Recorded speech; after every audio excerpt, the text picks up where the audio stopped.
dear colleagues, the people who follow us on the internet, I salute you with all respect. The anniversary of the Hijrah, the second international mandatory refugee conference, and the two parts, you're welcome. The existing of this conference, who helped on this occasion, Fatih Sultan Mehmet University and the Islamic Law and Research Center, thanks these organizations all both. The president of this organization, Abdullah Demir, and the legal department dean, Professor Dr. Naim Demirel from Fatih Sultan Mehmet University. After their opening speech, the conference will be executed in two parts: not returning back policy and voluntarily returning back principle will be our topic today. First opening will be moderated by Naziye Dirikgil, Khadija Elmadmad from UNESCO, and Dr. Ahmed Aldawoody from International Red Cross Organization. The second part will be moderated by Ahmed Aldawoody, Dr. Akif Dursun from İbrahim Salkini from Gaziantep University. Every end of the part, we will be receiving questions of you. And now I present you for the opening speech the President of the International Refugee Organization, Abdullah Resul Demir.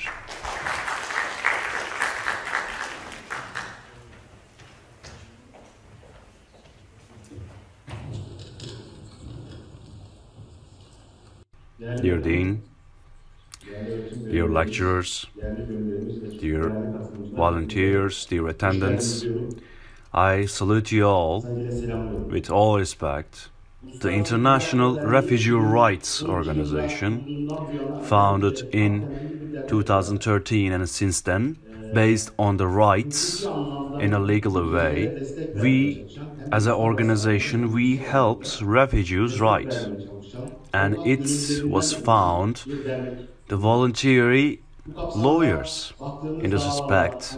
The cases we won, the provided constitutional decisions for international refugees prepared, rappers we shoved in bureaucracy, and resolving the issues in bureaucracy, I believe we did really valuable things. The last year, the first conference was good, and today we aim the same thing. Despite the little difficulties, we will continue on this conference in the following years. I hope that that conference will continue. I want to say that the real aim of this conference, the refugee flooding in 2015 especially, our people really opened their houses for the refugees, if you can see that in the news. But the lately news and the social media sharings made me think that the number of these people are really decreased because of the racist sharings on social media. We live in an Islamic geology. In this way, we think that this population may change their perspective of the refugees. And today's topics, not returning back principle and the voluntarily returning back principle, will help the political updates and especially the Syrian refugees occasion. We frequently talk about it. but with the perspective of the Islamic world, if we are Muslims, we need to comprehend clearly, and we have a duty. We see that the Greece sink the boats, and the international law remains silent, and the refugees suffered in desperate way. The international law has double standards, and we see that the Ukrainian war was the opposite. The Russian people, and we see that being a Russian people was a really bad thing. We see that, and even sport exhibits, Russian couldn't participate in, and we see that many countries turned their faces against Russia, and that topic was international law, and we see Gaza now. The whole world follows us now, and whatever country or nation the people are, we talk about the refugees of Gaza. But the United Nations or other organizations unfortunately didn't do anything or don't want to do anything based on this fact, because they want them so. What they want us so in this way. Not only knowing international law is not enough.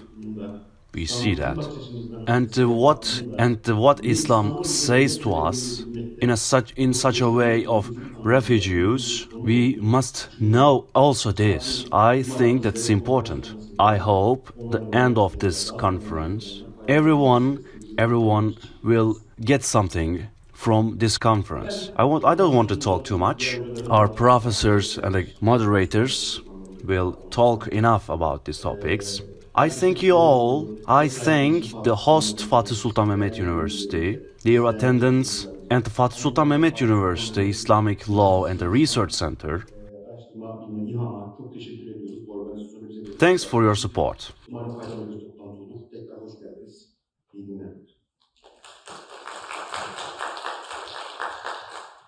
We thank Mr. Abdullah for his great speech. I represent Yudunaim Demirel from Fatih Sultan Mehmet University.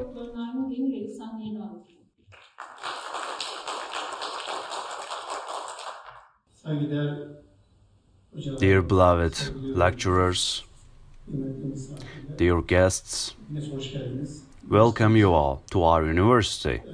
I want to talk about, I am really gladful to hosting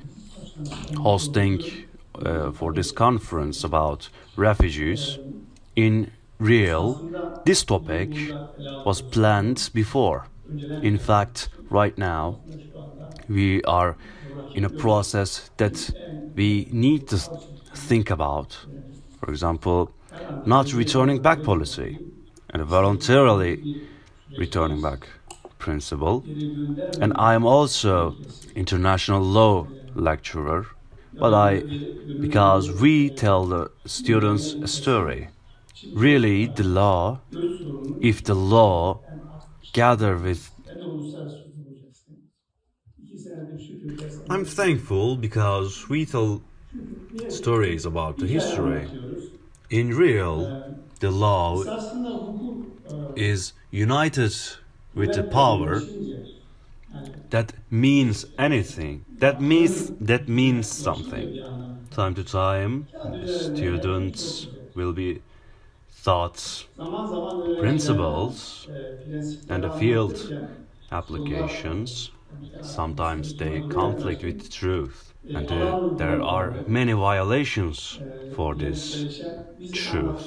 The existing international law is the European policy, and we who are committed to this law.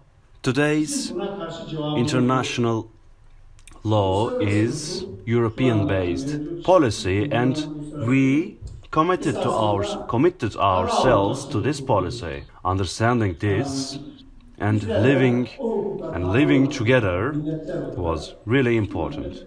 And today's topic is considered by us, and the place between today's modern world and the Islamic old world and the modern world.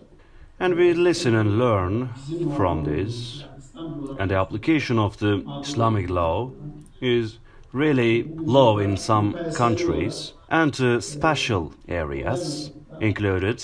Only in Saudi Arabia the punishment law exists today, but not Islamic law. And our topic is about administration, theoretical Islamic law, and not the world has the exact Islamic law.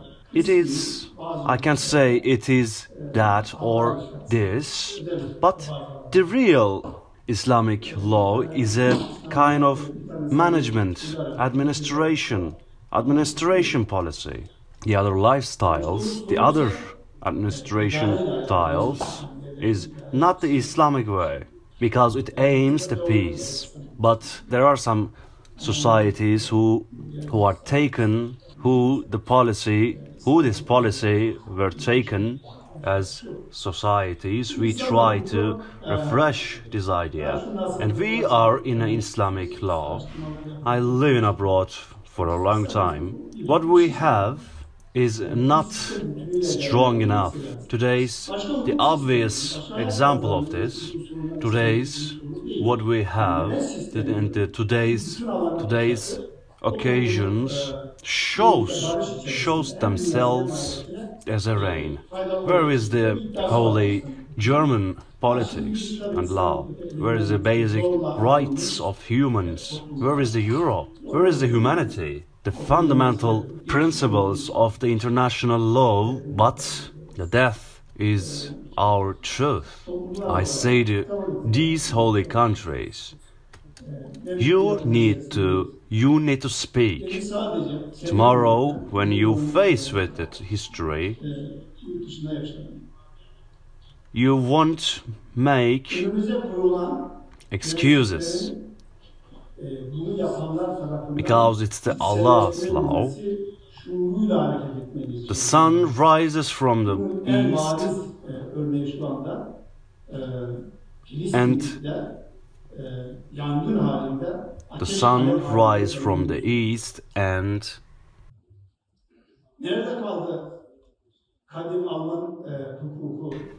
sets in the west.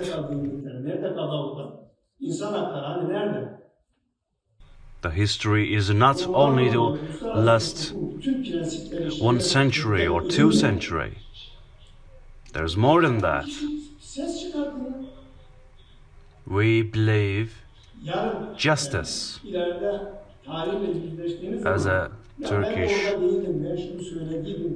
As Turkish society, we believe justice. If even we have the real power, we don't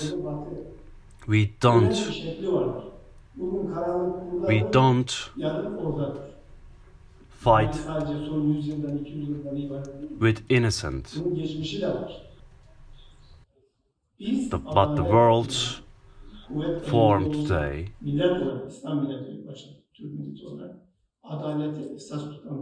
makes us to watch these terrible incidents. We are upset, but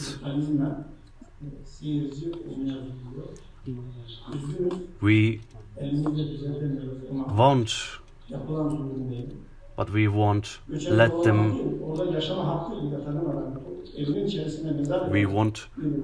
them to do that. Thank you very much.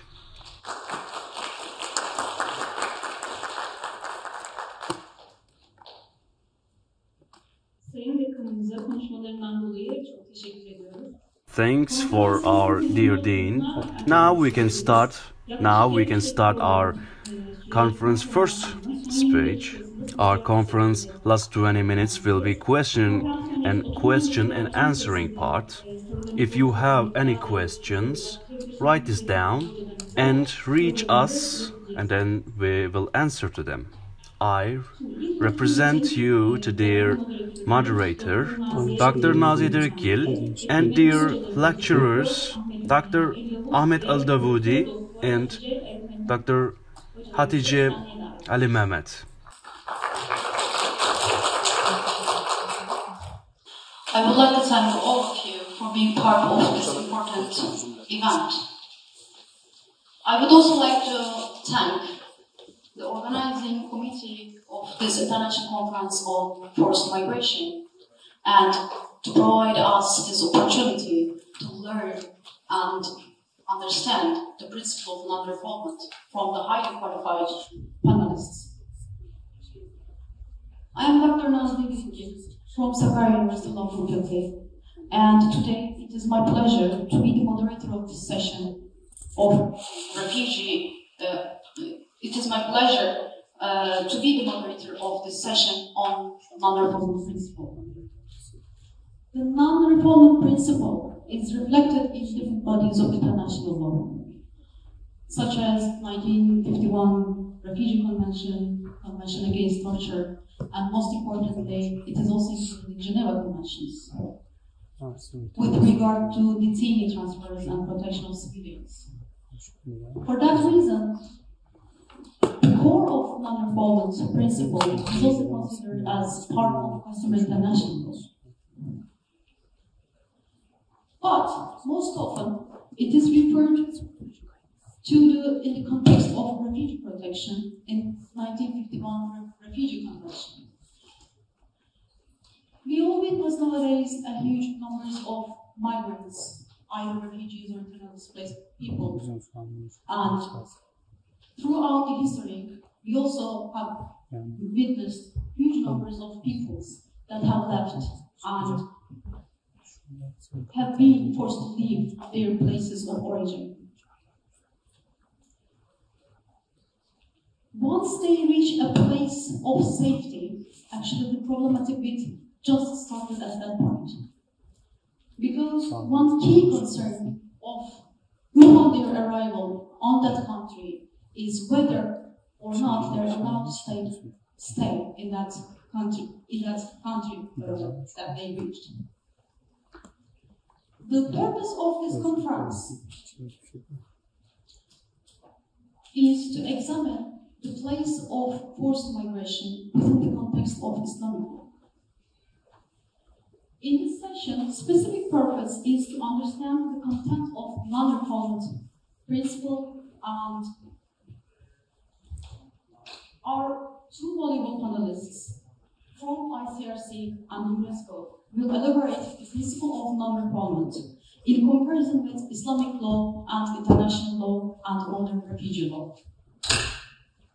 In this session, each panelist will have 20 minutes to present, and we will take your questions in the Q&A session after both of panelists' presentations.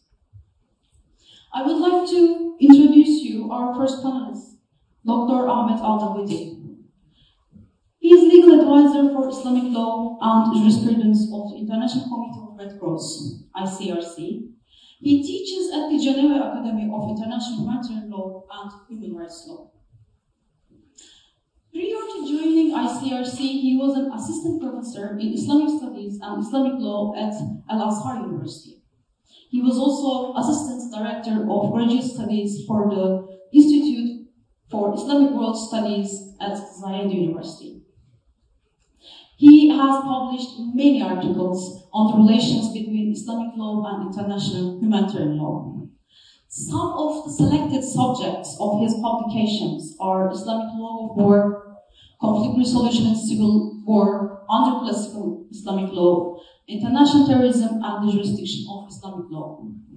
Today, Dr. Aldawoody is going to talk about the principle of non-refoulement under Islamic law and international law. Dr. Aldawoody, the floor is yours. Assalamu alaikum and good afternoon. Dear esteemed dean, dear professors, dear students, ladies and gentlemen. First of all, I would like to thank the organizers for inviting us. It's a great pleasure and honor to be here with you in Turkey. I will be speaking today about the principle of non-refoulement in the Islamic law and international law, complementing international legal protection in Muslim contexts. So, the United Nations Refugee Agency, UNHCR, states on its website that its primary purpose, and I quote, is to safeguard the rights and well-being of people who have been forced to flee. Together with partners and communities, we work to ensure that everybody has the right to seek asylum and find safe refuge in another country. We also strive to secure lasting solutions. End of quote. Now, I will discuss how Islamic law attempts to achieve the same primary purpose of the UNHCR, namely safeguarding the rights and well-being of asylum seekers and refugees.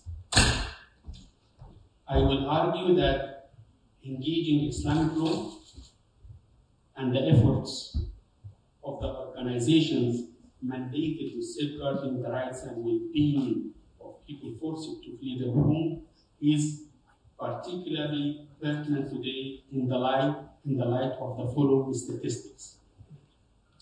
Every year, I study the UNHCR statistic database containing information about forcibly displaced populations. At the end of 2022, the UNHCR statistic showed that there were 108.4 million forcibly displaced people worldwide, quote, as a result of persecution, conflict, violence, human rights violations, or events seriously disturbing public order. End of quote. 52% originate from just 3 countries: Syria, Ukraine, and Afghanistan. And 38% are housed in only 5 countries. Number 1 is Turkey. Number 2 is Islamic Republic of Iran. Number 3, Colombia. Number 4, Germany. And number 5, Pakistan. These are all available on the website of the UNHCR. So these statistics show that a huge percentage of forcibly displaced people worldwide originate from and are housed in Muslim contexts. And it is very unfortunate that the UNHCR statistics have been on a constant rise since the late 1990s. More generally, the data confirms that at least in the near future, the displacement crisis is unfortunately unlikely to ease up in these regions.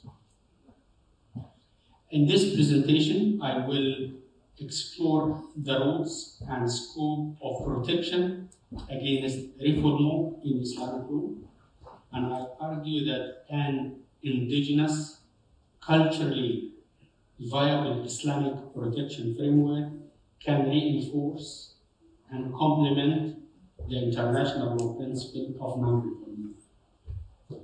Therefore, in addition to the relevant international legal frameworks, other formal and informal legal frameworks, norms, cultures, and traditions should be also used in the international society's efforts to increase the protection of forcibly displaced people.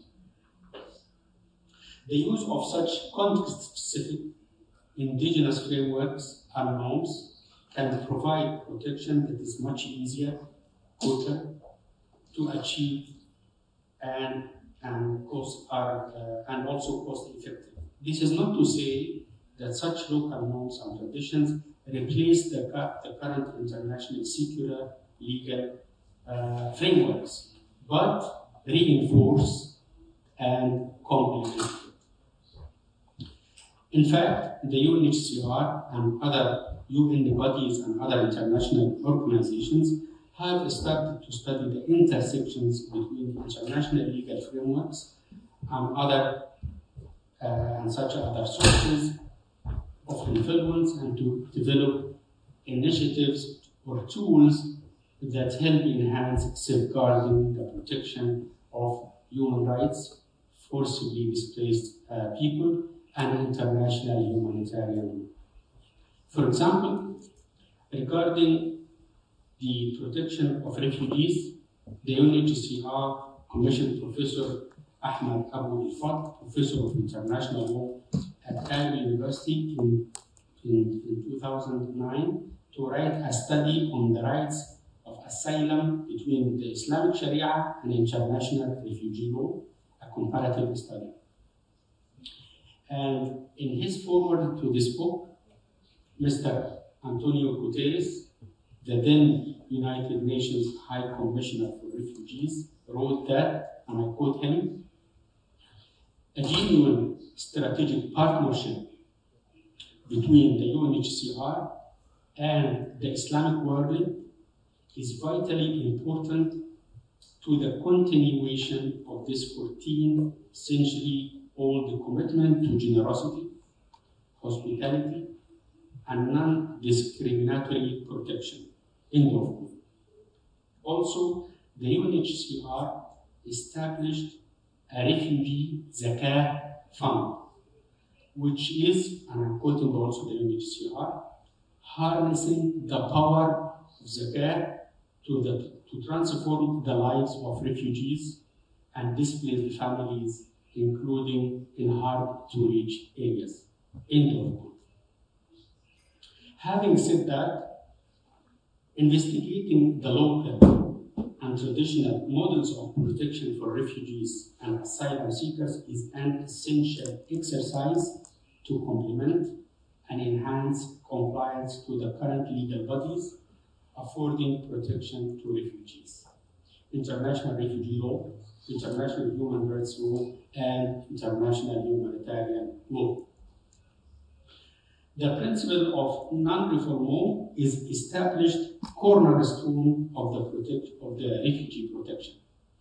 Under international refugee law, it prohibits states to expel or return a refugee in any manner whatsoever to the frontiers of territories where his or her life or freedom would be threatened on account of his or her race, religion, nationality, membership of a particular social group, or political opinion. This principle is also found in regional refugee protection instruments, human rights law, international humanitarian law, and extradition treaties, and is in its core recognized as a rule of customary international law.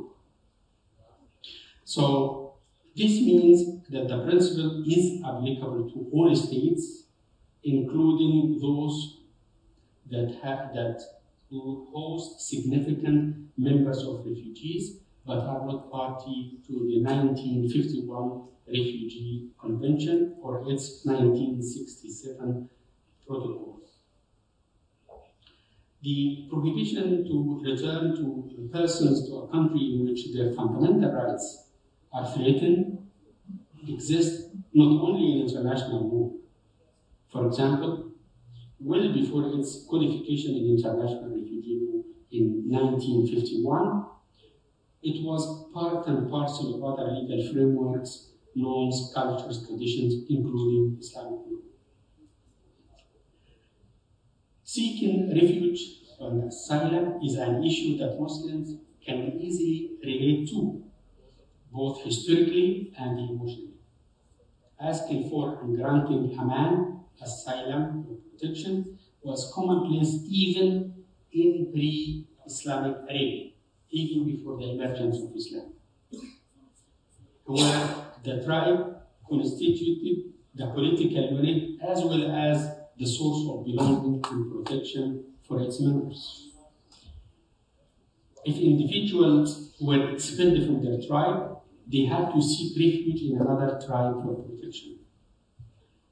And the practice of granting protection to refugees was therefore an established tradition in pre-Islamic Arabia. Later on, it also became regulated in Islamic Arabia.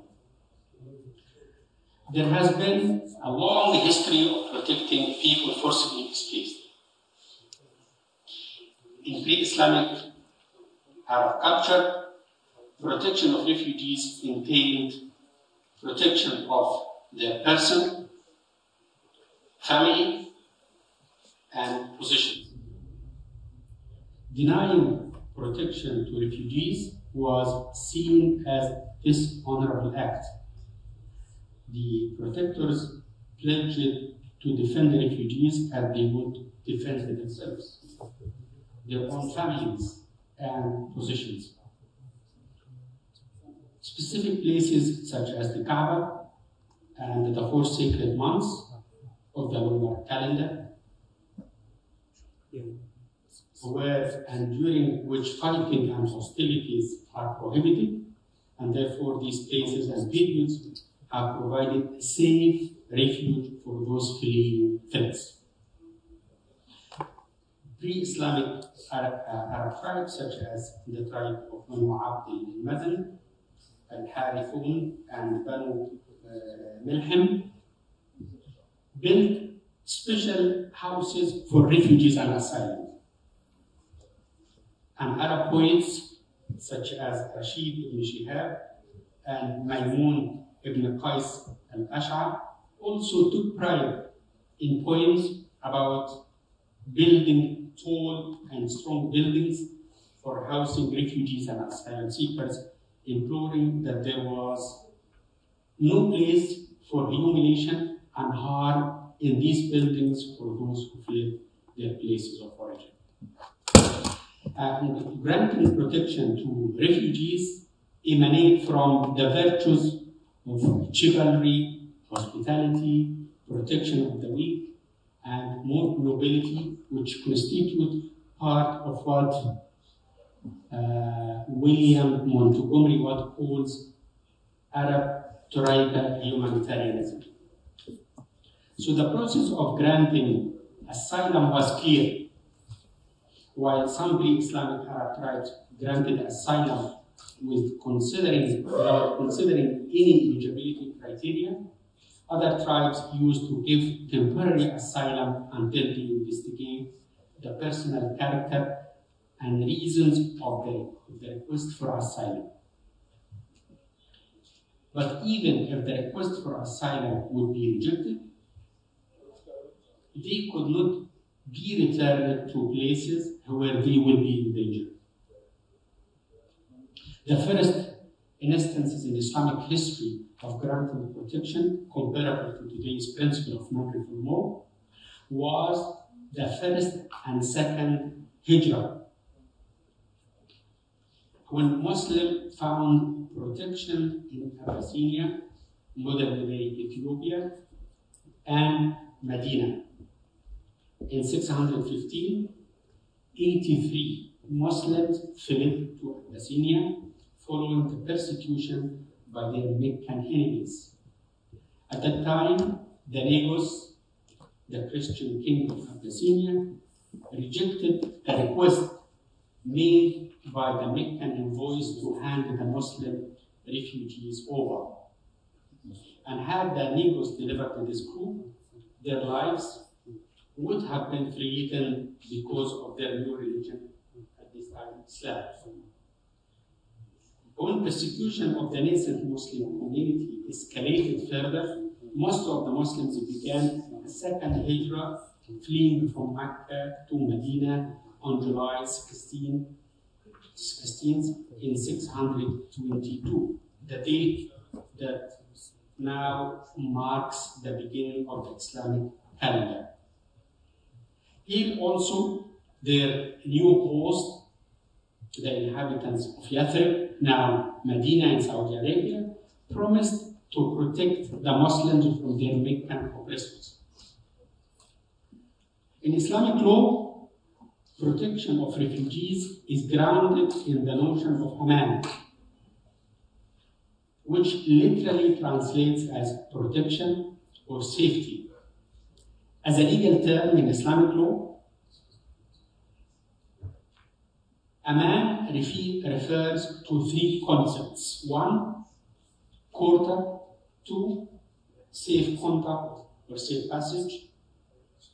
Three, which is the one most relevant for our purpose today, is granting of refugees or protection to people who have fled from their homes because their lives and freedoms are threatened. Under the concept of aman, the discussion of the classical Muslim jurists address the situation of granting protection of refugees who are non-Muslim foreign nationals. This is because at the time, Muslim foreign nationals had the automatic right to enter and or reside in the Islamic State. They did not need to seek this protection, as it was automatically granted to all Muslims globally, as well as dhimmis, which I translate as permanent non-Muslim residents of the Islamic State.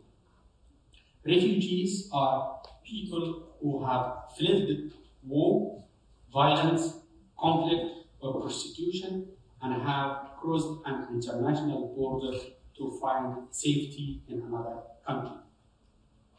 Internally displaced persons, defined as persons or groups of persons who have been forced or obliged to flee or to leave their homes or places of habitual residence, in particular as a result of or in order to avoid the effects of armed conflict, situation of generalized violence, violations of human rights, or natural or human-made disasters, and who have not crossed an internationally recognized state border. This is the end of the definition.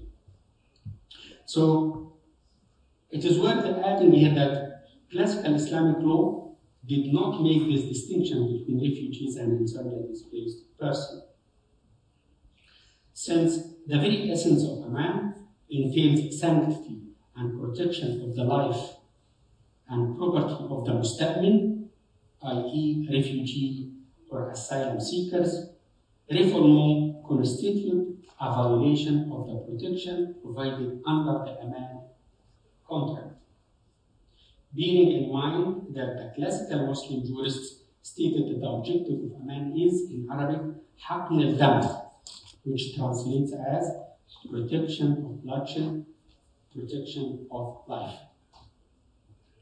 Furthermore, when we examine the process of granting aman and who is qualified to grant it under Islamic law, we can easily conclude that first, an asylum request should be accepted and it cannot be withdrawn except in two cases. One, engaging in hostilities, or two, espionage. Therefore, second, and in line with Article 31 of the 1951 Refugee Convention, a refugee or asylum seeker cannot be punished for illegal entry into the territories of the Islamic State. Both the Islamic State authorities and under other international refugee law, Muslim individuals are entitled to grant aman. Muslim individuals are entitled to grant aman, what the classical Muslim jurists called the specific aman, i.e. to other individual refugees or asylum seekers, while the Islamic State authorities, specifically the head of the state and the deputy, are entitled to grant the general aman, i.e. to entire population of a certain territory or refugees or asylum seekers. Even though when the man is withdrawn, in these two cases which I mentioned earlier, i.e. engaging in hostilities or espionage, or after the expiration of its term, in case of temporary command, according to the Quran, chapter 9, verse number 6, a musta'min must be escorted to their places of safety. And therefore, it can be concluded that refoulement to the place they fled from, where their life and freedom will be threatened, is prohibited. Furthermore, the Quranic emphasis that when exiting the Islamic territories, refugees must be escorted to their place of safety shares the same rationale behind the prohibition of indirect, chain, or secondary refoulement, which means transferring a person to another territory where there is a risk that the receiving authority would transfer the person to another authority in violation of the principle of non-refoulement. Modern Islamic law rights declaration confirms that the right of asylum and obligation of Muslim majority states to provide protection to asylum seekers. For example, Article number 9 of the Universal Islamic Declaration of Human Rights, adopted by the Islamic Council of Europe on 19 September 1981, reads, quote, every persecuted or oppressed person has the right to seek refuge and asylum. This right is granted to every human being, irrespective of race, religion, color, and sex. B. Al-Masjid al-Haram, the sacred house of Allah in Mecca, is a sanctuary for all Muslims.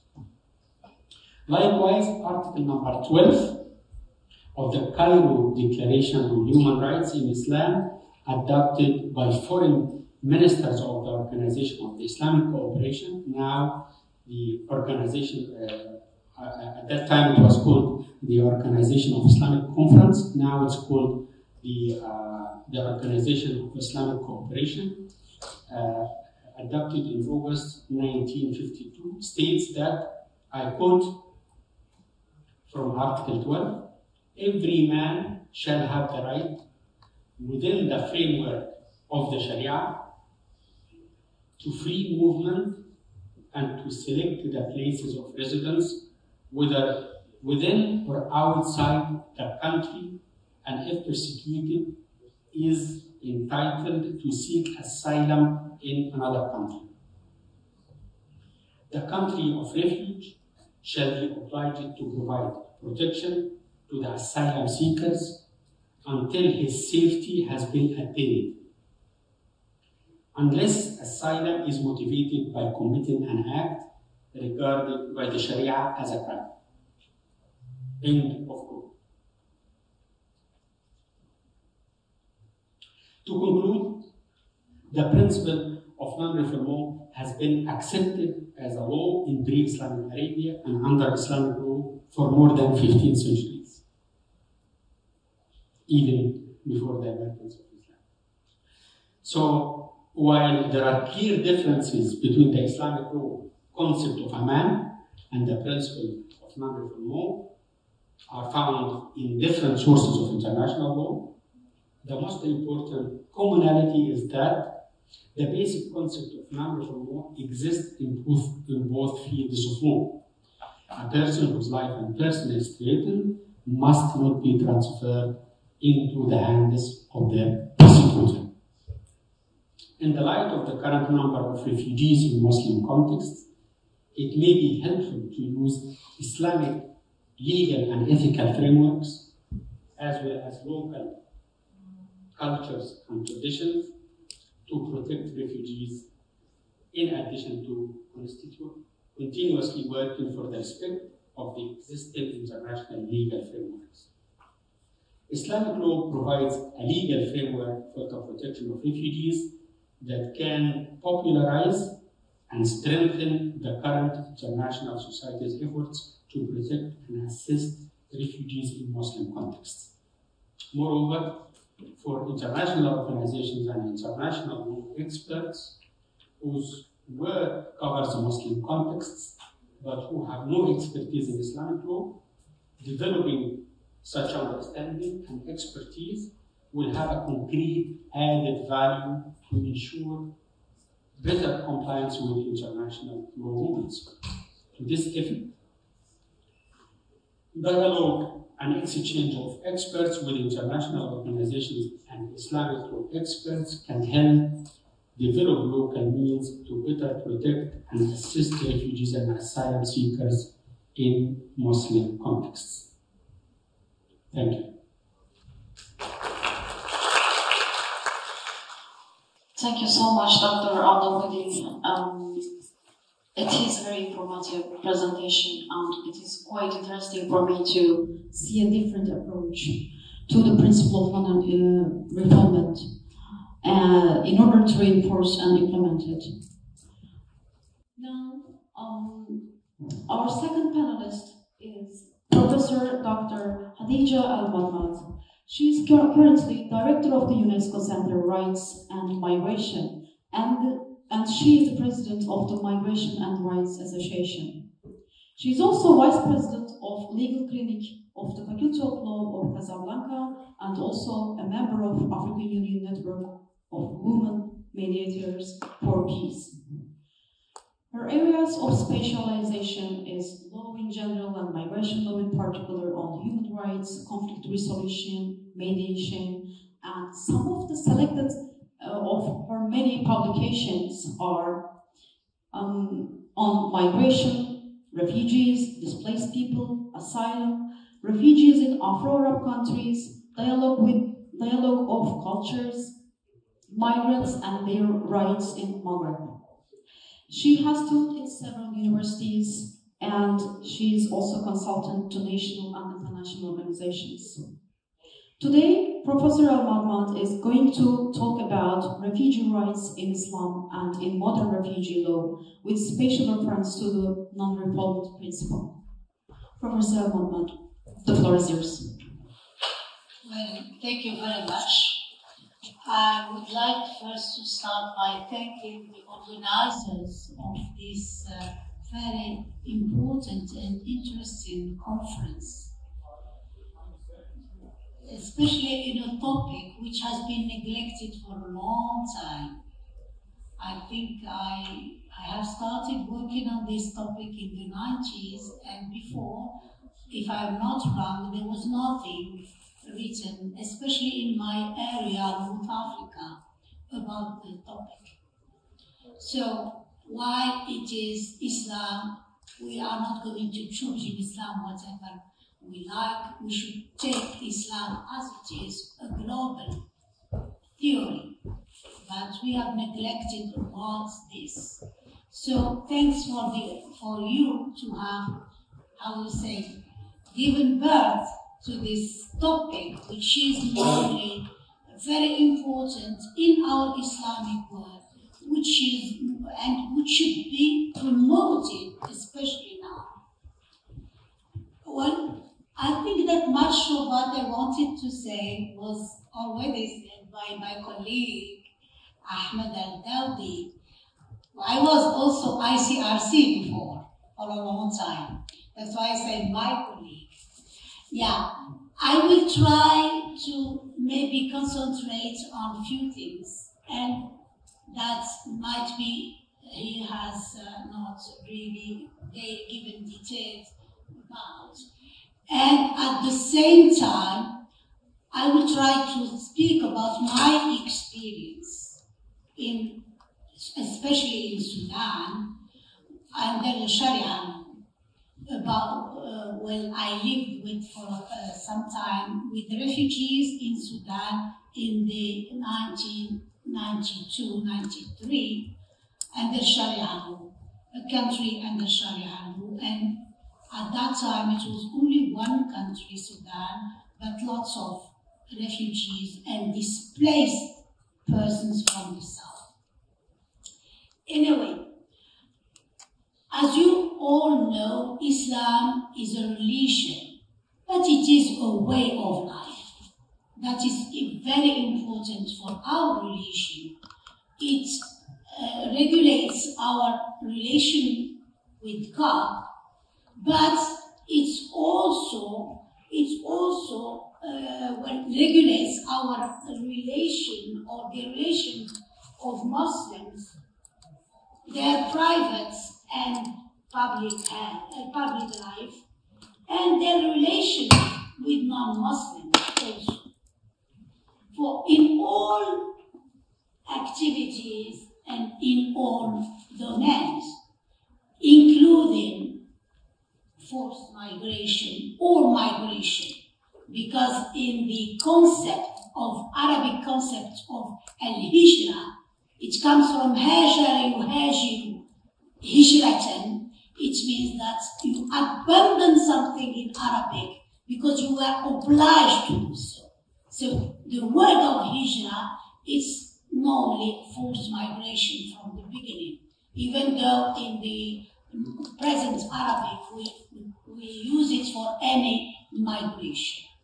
So at the beginning it used to be used for asylum, forced migration.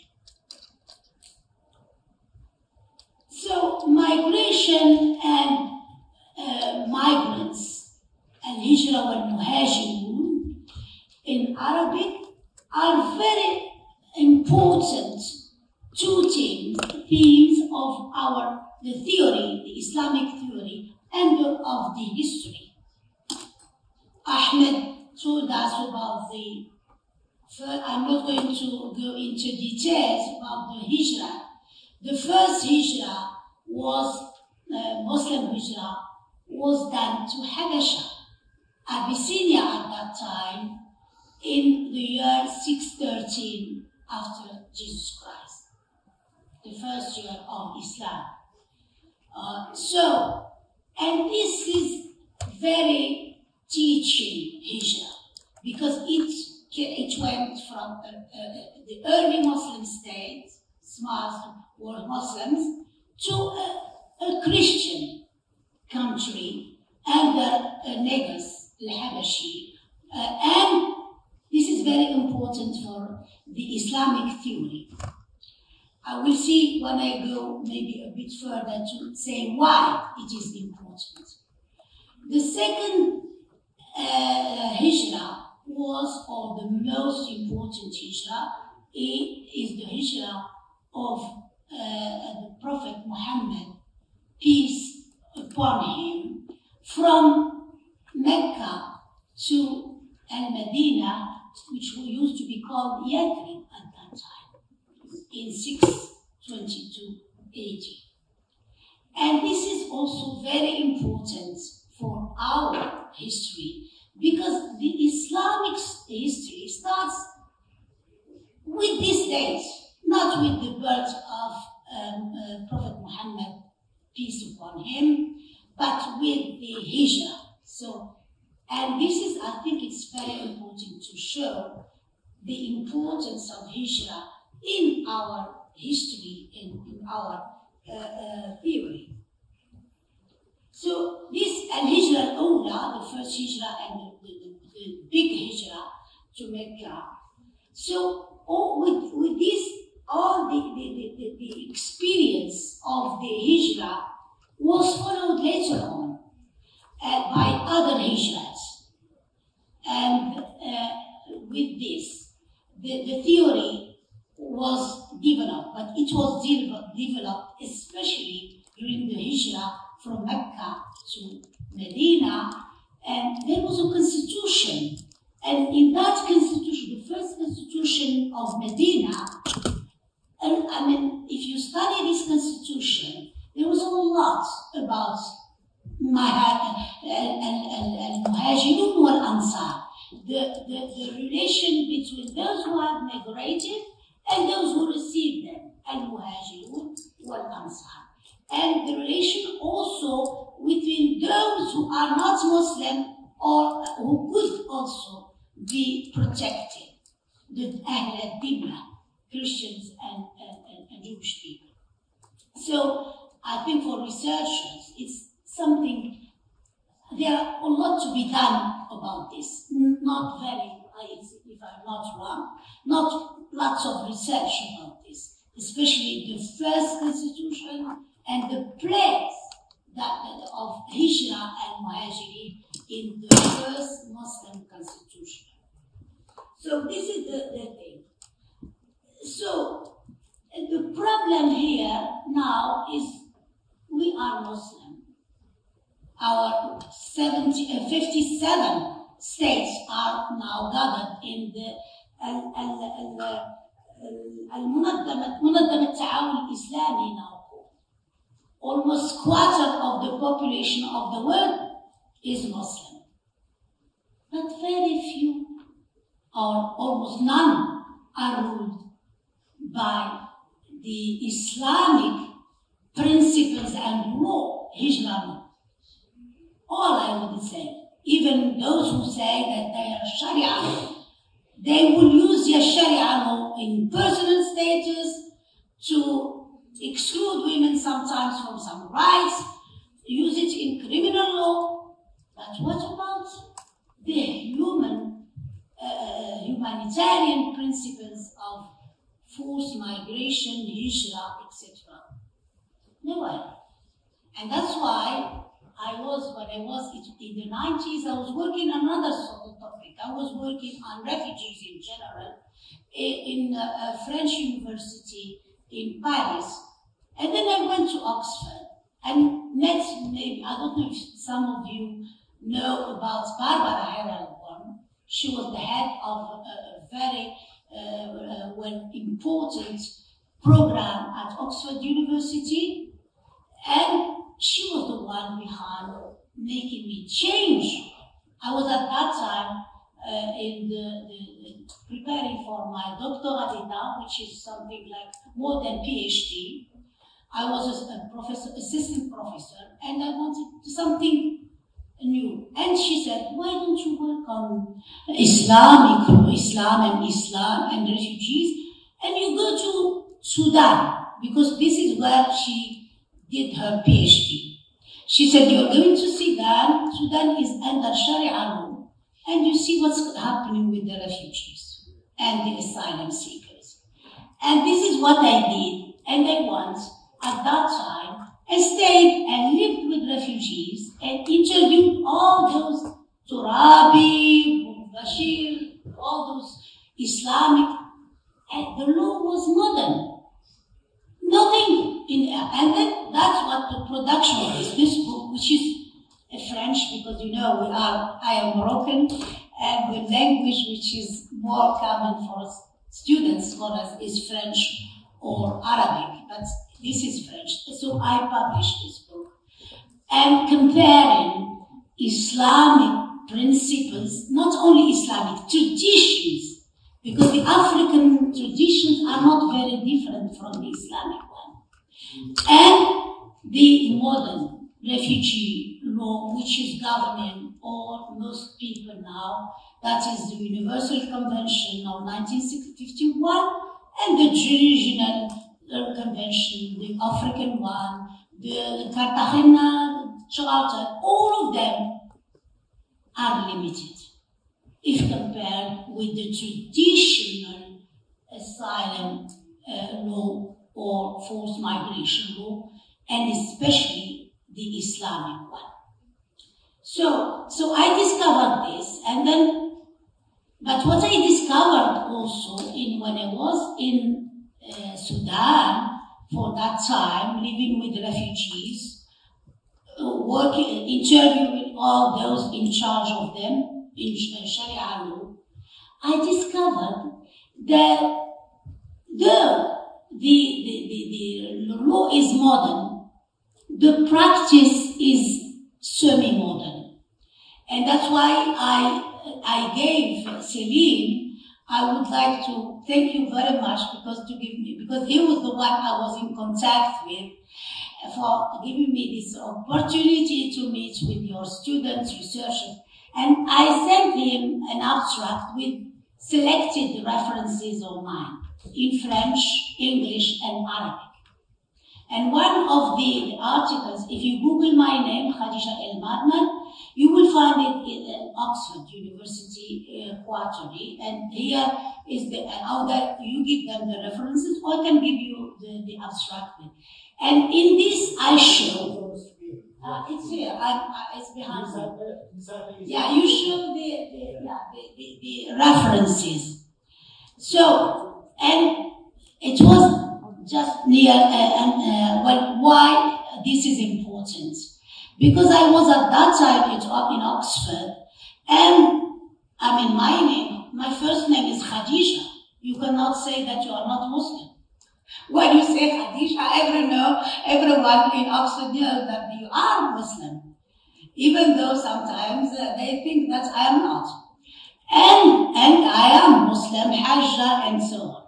So, I say, there was this, like what's happening now with the problem of Gaza. That was Iraq, the invasion of Iraq, all these the extremist Muslims. And then I decided to write this article to show that Islam is human rights. When it comes to Hijrah is human rights in Islam. Why? Because, and here I am, the aim of this presentation is to show how the Islamic theory of asylum and forced migration is much more developed, much more protective than the modern refugee law we are governed, we Muslims, now by. And I told you that in Sudan, I discovered that though the law was modern, the practice was semi-modern. I lived with Bani Amir, but at that time there was the conflict for the liberation of Eritrea, and they will come, and the people come and go, no borders, nothing. All these modern things do not exist for them, and the government could not say anything. Because when you say, I am a musta'man, I am looking for a man, you are obliged in our tradition, Muslim traditions, in our Muslim law, to give a man. So, and that's why I decided to have authorization, a theory of asylum in Islam. So, and I wrote this in that article which was published in Oxford in 1991. I said, first, asylum or hijrah in Islam is a duty. This based on Quranic verses. And second, it is a right.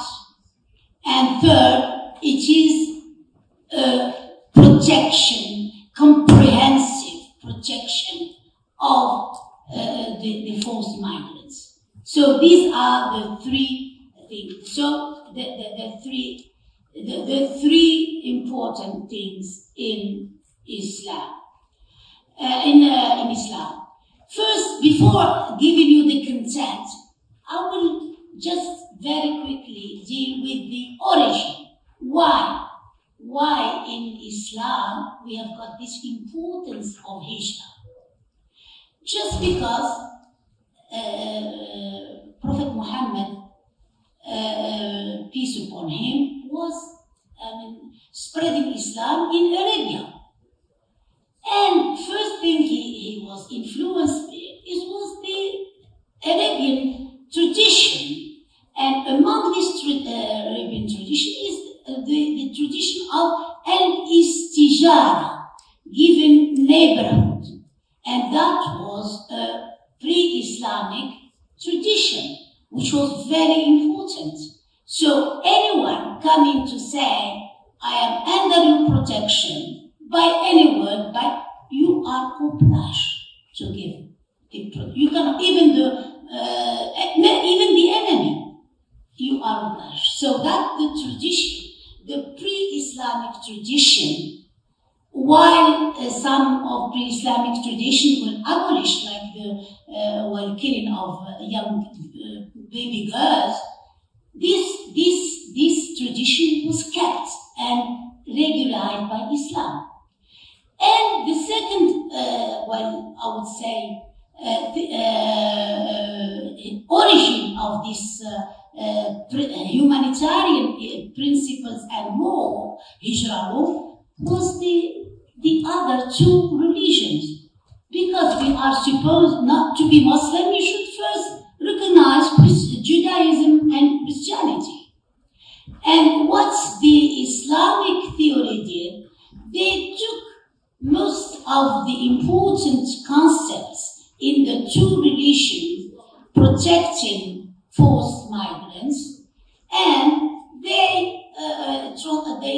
Islam just regulate them, legalize them, the sojourner. And you have got in my one of my articles written, I think, in India or in Holland, I compare between the two religions, Islam, Judaism, and Christianity. And you have got the reference, and it is on the internet anyway. So this is the origin of so that's why when I am writing in 1991 saying that if we have got a law which is Muslim on forced migration, it will be universal. Because, well, we are quarter of the world, and the other two quarters are Muslim and Jews. So there are others who are not. But it will be somehow universal. And the theory, the Islamic theory, because it's based on the two other monotheist religions, are somehow universal, not applicable only to Muslims, but to anyone. So that was and so what I wanted to show, that how, because now, as you have said, I'm a lawyer twice. I am a professor of law and attorney, so we generally like to speak. Okay, so I said, well, I was thinking that how could I, at that time where there was this racism against Muslims, I said, I'm going to show them that Islam is really very protective, and the Islamic religion is very humanitarian. And I wrote this, and I want to show how we Muslims, contribute to the advancement of forced migration law in the world, not only in our region. That was the aim behind this, because I was really shocked by the way they were treating us as Muslims at that time. Anyway, so I said very quickly the content of this theory, a duty. You are obliged to flee a place when there is persecution.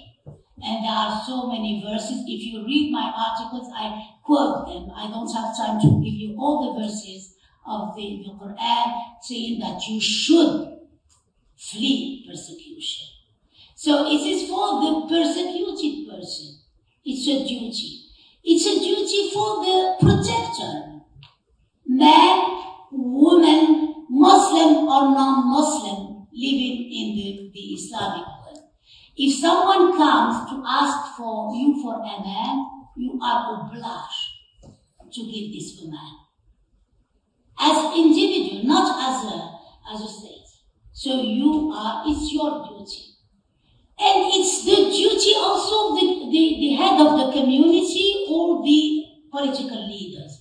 If you have given asylum to someone, the political leaders cannot say no. They should, he or she, or in Morocco we had some women at that time, leaders, political leaders, not now.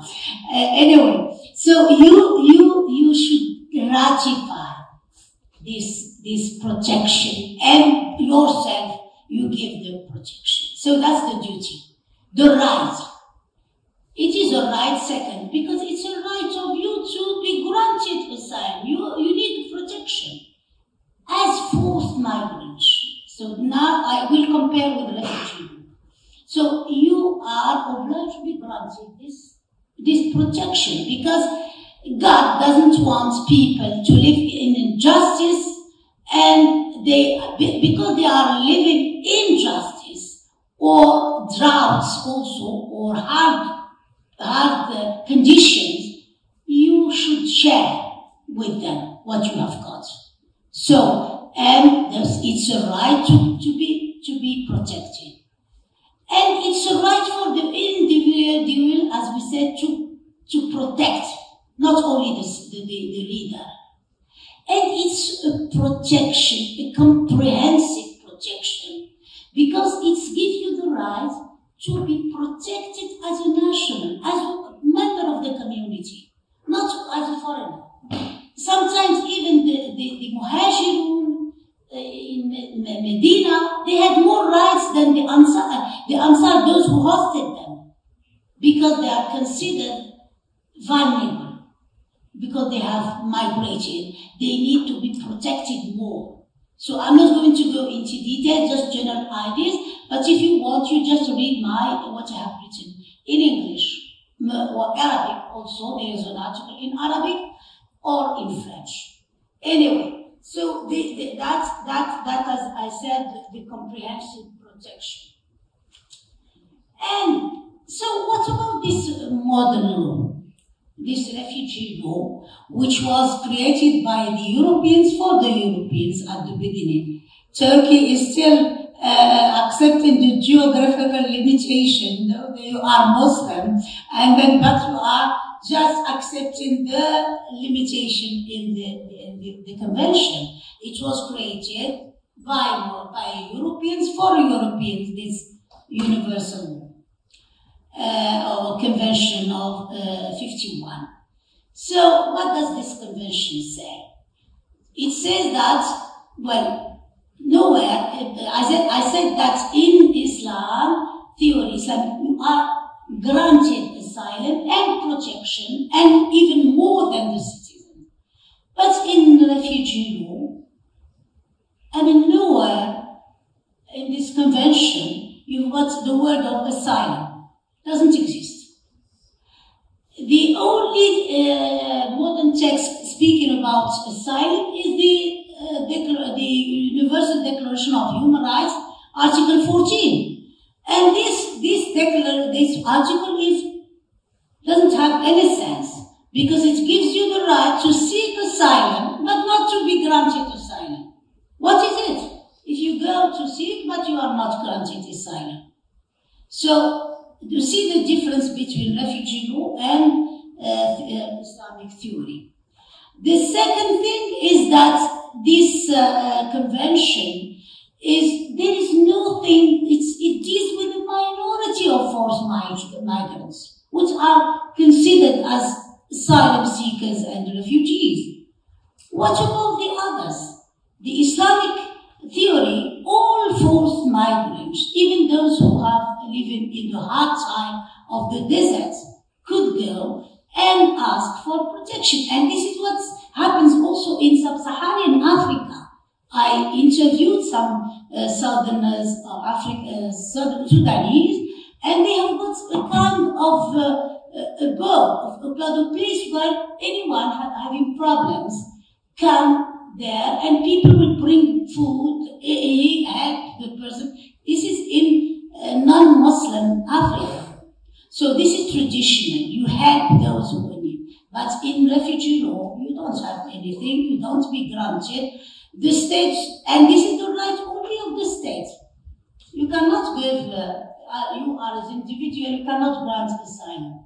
And if you grant, you can go to prison. I remember because I live, my family lived between Algeria and Morocco, on the borders, and my grandfather was a tribe leader, and we had still a big house there, and those sub-Saharians comes there from Algeria to come to Morocco to go to Europe. So on their way, they stop in that house.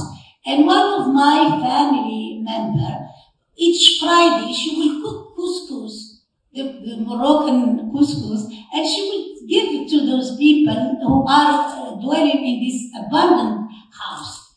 I told her, but you know, the Moroccan law is against this. If the qaid, that is the administrative leader comes here, he will take you to prison.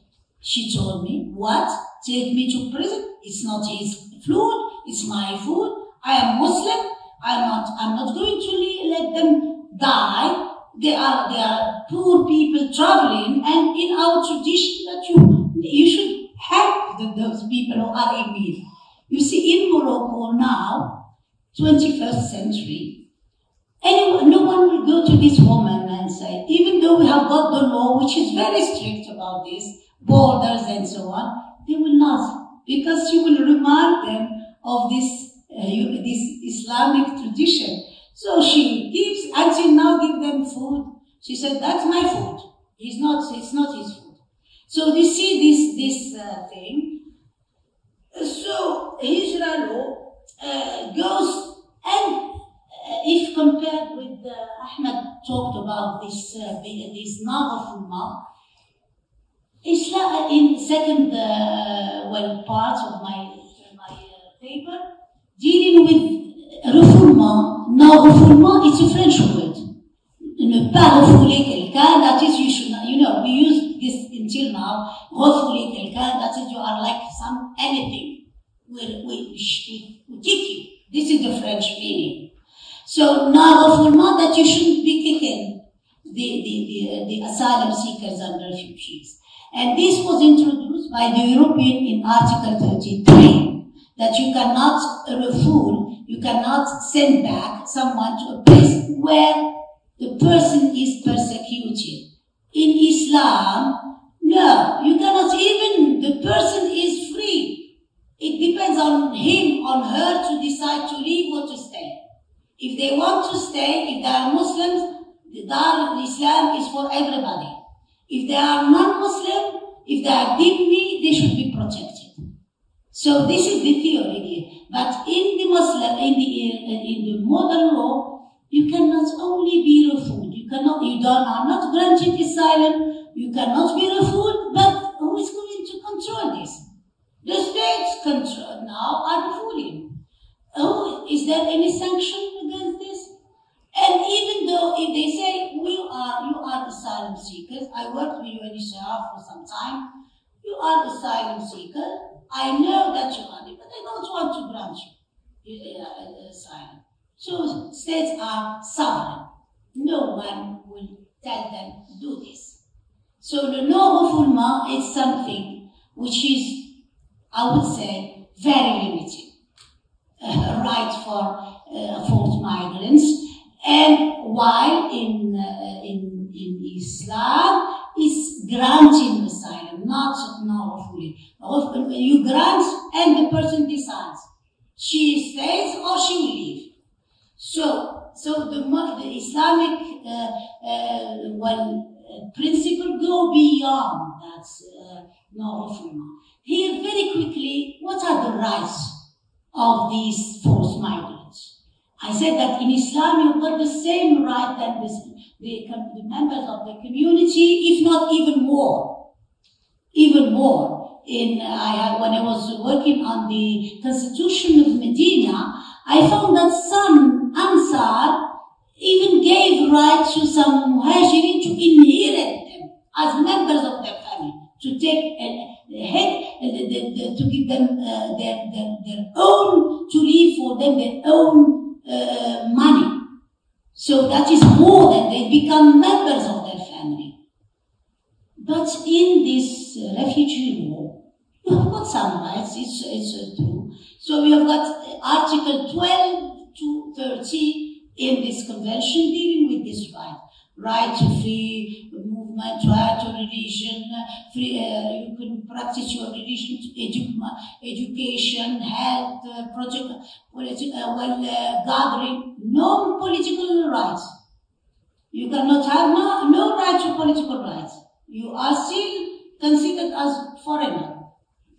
layer, but on the margin of the society. While in the Islamic theory, you become leader. If you decide to stay, you are a member of the family, the community. So you see, there is right. I'm not going to go into details, but you can go.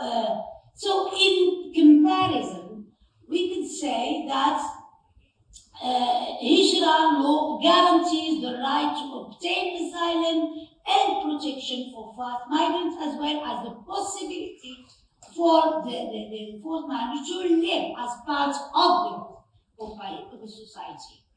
They should not be returned. That's what I said. So the definition of forced migrants is broader, and and also something which is important, you are not obliged to prove, as it is the case in the convention, that you have been persecuted. You just say, it was not okay for me to leave in that place, and I have decided to come to live with you. So they will not ask you to prove persecution, anything. So and this is still happening in some tribes in North Africa and elsewhere, I'm sure. Anyway, and also the Refugee Convention has got exclusions in Article 1. You have got some forced migrants, even the minority of refugees who are accepted. Among them, we don't accept everyone, but 5 conditions that Ahmed talked about. Not all, just 5 conditions to apply for asylum. And among these, if you are protected already by a UN institution, you are not allowed to be protected. This is what's happening to the Palestinians, because they received assistance, not protection from UNRWA. They are not supposed to be protected, and look what's happening now in this Gaza and in this Palestine. Anyway, and as Ahmed said, a man protection once granted, we cannot change our mind. It's granted, it's your right. And the departure of forced migrants depends on the person, as I said. They decide to stay or to go. It depends on the person.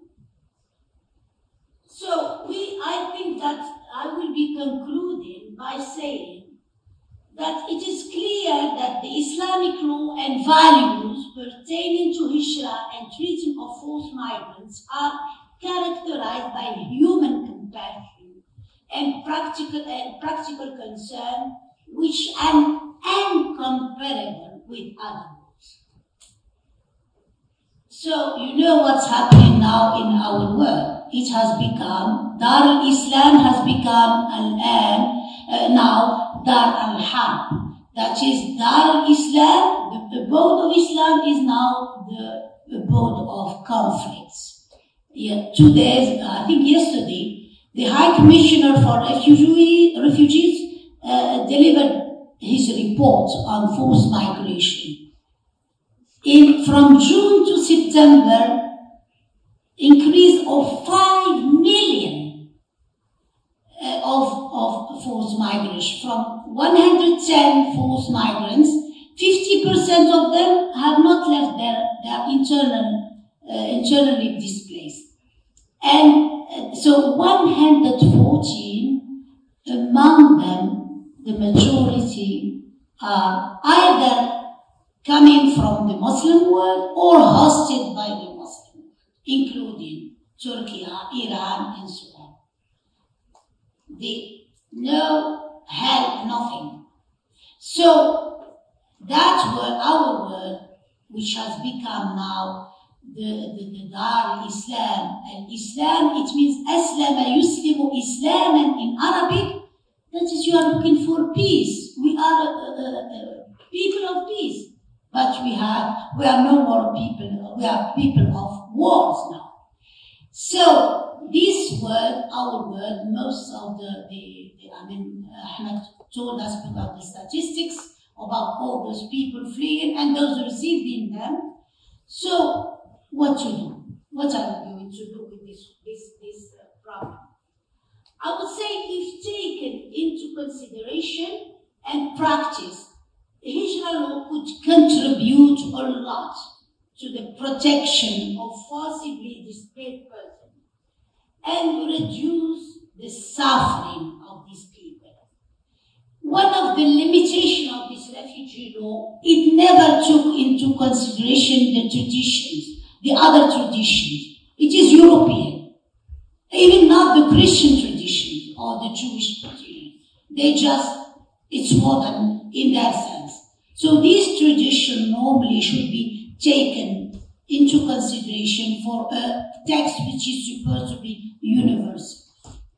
And so the human wars being waged in the world, and specifically in the Arab and Muslim world, and the lack of respect of international humanitarian law and refugee law, you see what's happening in Gaza. I was ICRC and I told Ahmed, I am glad I'm no more ICRC because I was teaching humanitarian law to my students, respect of the population, civil population, respect of hospitals, respect of waters. What is it happening now? No respect. So international law has no meaning now. It should be reconsidered. And I hope that this UN organization, which has no function now, should be, maybe it's the time that a reflection on this UN institution.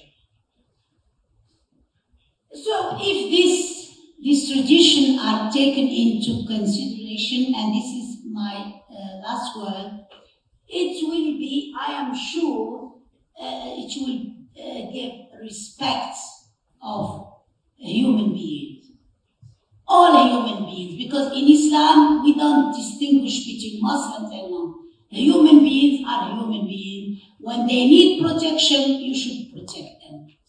Hope that your organization will maybe promote this, especially now we need this. Thank you very much. Thank you. Actually, it is quite an important information for me to know that how Islamic theory of forced migration are much more developed than modern refugee law.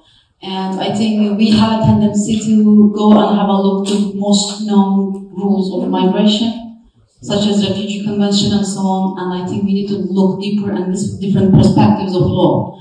Thank you so much. Now we're in the Q&A session, and I think we have limited time for a couple of questions, if you have some questions.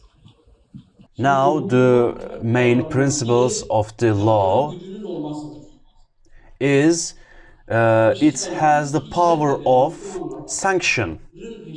The first Muslims who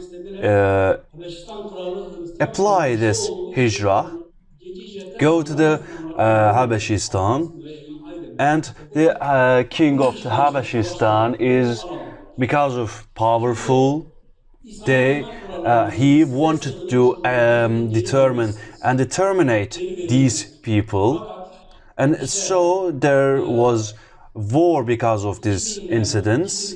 The basic human rights is that people who wants your protection is not to give that protection to them. In 2003, the Osama bin Laden wants Afghanistan's Taliban's protection from Afghanistan, and Western powers, Afghanistan, who ruled by the Taliban. So it's just because taking one man there was an invasion, and after that the whole world allowed that invasion. And we say that in an Islamic world we don't give the human beings, and you said now the Islamic countries, Islamic states don't have an real power, so they allow to do that. But the Egypt gives the people who wants their protection, and like the Pakistan, they give America what they want, and these people was tortured. Maybe you don't know, in Turkey, Russia, the intelligence agents killed the people, and some of them was captured, and Turkey make the excuses of exchange policy and give them to Russia. And these people lived in Turkey, but murdered in Turkey. We didn't protect him very well. There was an attack in Turkey. After this attack, about 7,000 people in their own country, for some reasons, came to Turkey, were given back for a life-threatening reason in Turkey, and today's it is still remain. And as I am a lawyer, and how should I answer to my client in prison like this situation? Muslim or non-Muslim. You know, even in USA, they were sanctioned because I have been told now they have got some deal with the government, but because some churches, they were not even political criminals, they were, as they considered them, they just sought refuge in the church, and the church gave refuge to this. They were sanctioned, the church. In our mosques, it didn't happen. I don't think that there's anyone who could go. Well, you go in a mosque, but if you are, because the Islamic also theory for this is the definition of a crime in refugee law. You are protected when you have committed a political crime. So, but if you have convicted non-political crime, you should be handed over. And that's why many countries, when they hand over the asylum seekers, they wouldn't say they say they are political criminals. So and it's not only Turkey, all over the world, they are handed over, these asylum seekers. Not only in our Muslim world, even in the democratic world, I would say. Because in Islam, a crime should be sanctioned. This is the only limitation in protection. If you have committed a crime, whatever this crime, you should be punished. Unless it is a legitimate defense. And this is well said, I think in Surah Al-Ma'idah, the chapter of the table, there is something dealing with this, that you cannot be you cannot flee from sanction. And this is how the states are. They are calling them criminals, normal criminals. They are calling them irregular migrants.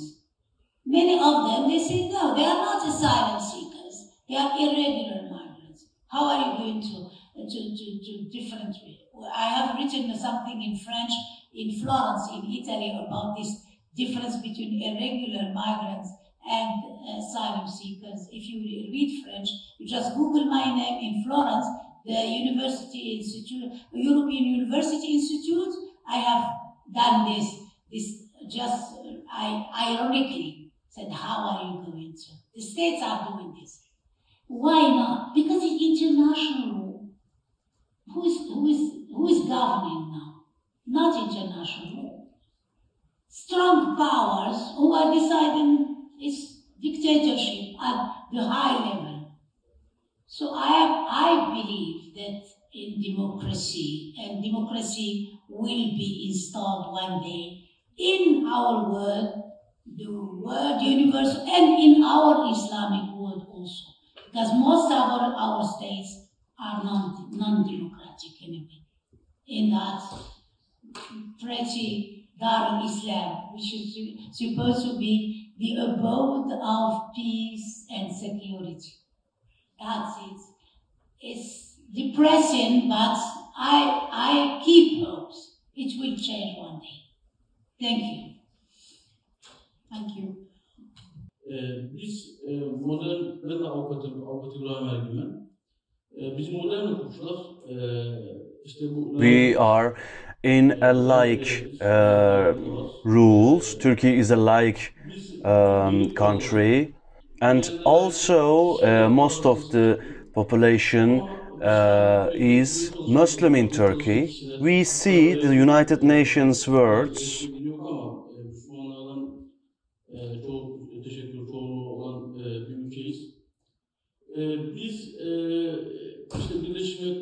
So my question is this: as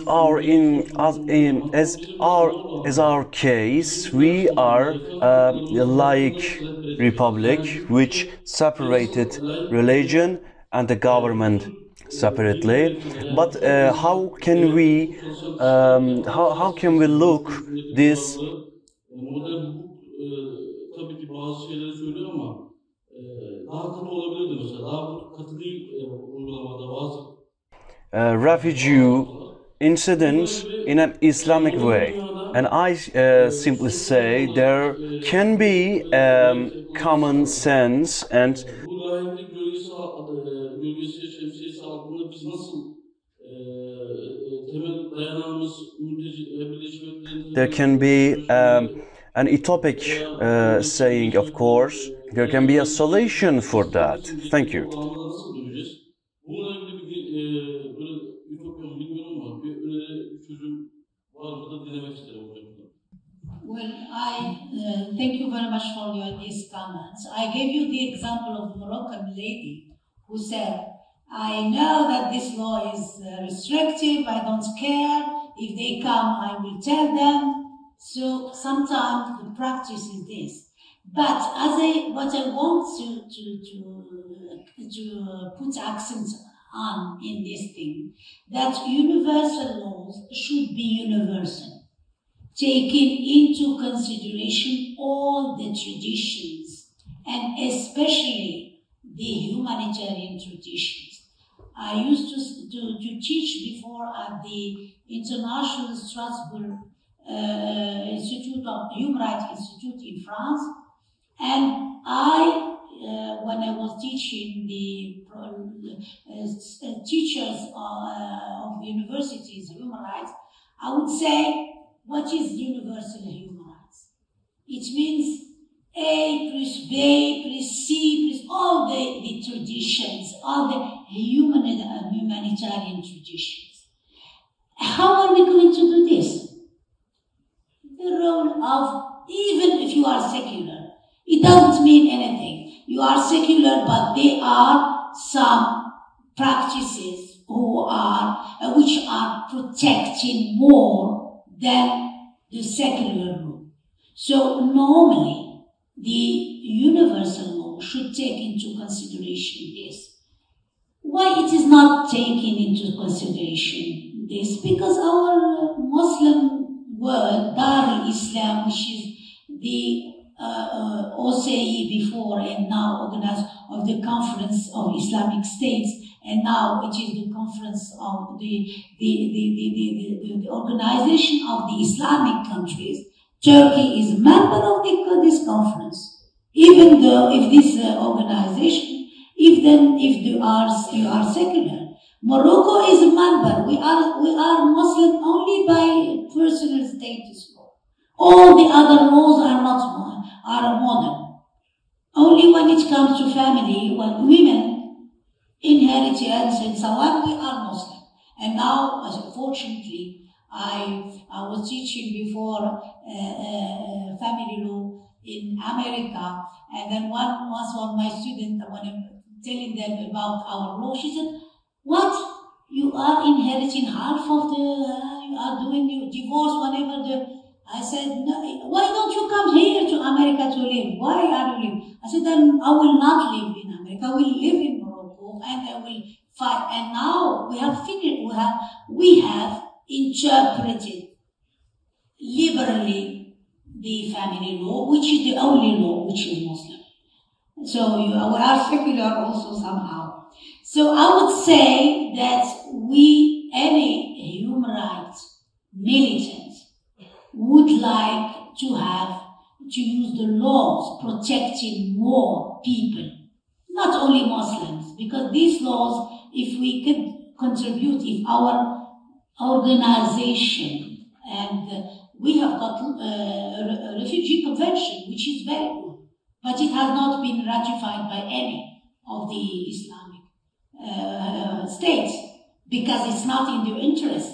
But I think that things will, if international will be developed using all these humanitarian practices, which are not only Muslim, because they are Jewish, they are Christian, they are African. The Africans, they are atheists, but they have the same. If you read this book, well, it shows that even those who are not Christian or Jewish in Africa have almost the same humanitarian thing. So for me, humanity is not a religion. Humanity is protecting someone in need of protection. Religion is our religion, but humanity is for everybody. That's what I hope that you have understood what I mean by this. It's not only Islam, it's Judaism, it's Christianity, it's tradition that people are now in need to be protected by an international body which is not protecting them now. Okay? Thank you so much. Dear participants, we exceeded our limited time, and I would like to thank both of our panelists for their great contribution to in this session. It was very fruitful and very informative. Now we're going to have a break for refreshment for 10 minutes, and then we will be back for the second session on voluntary return.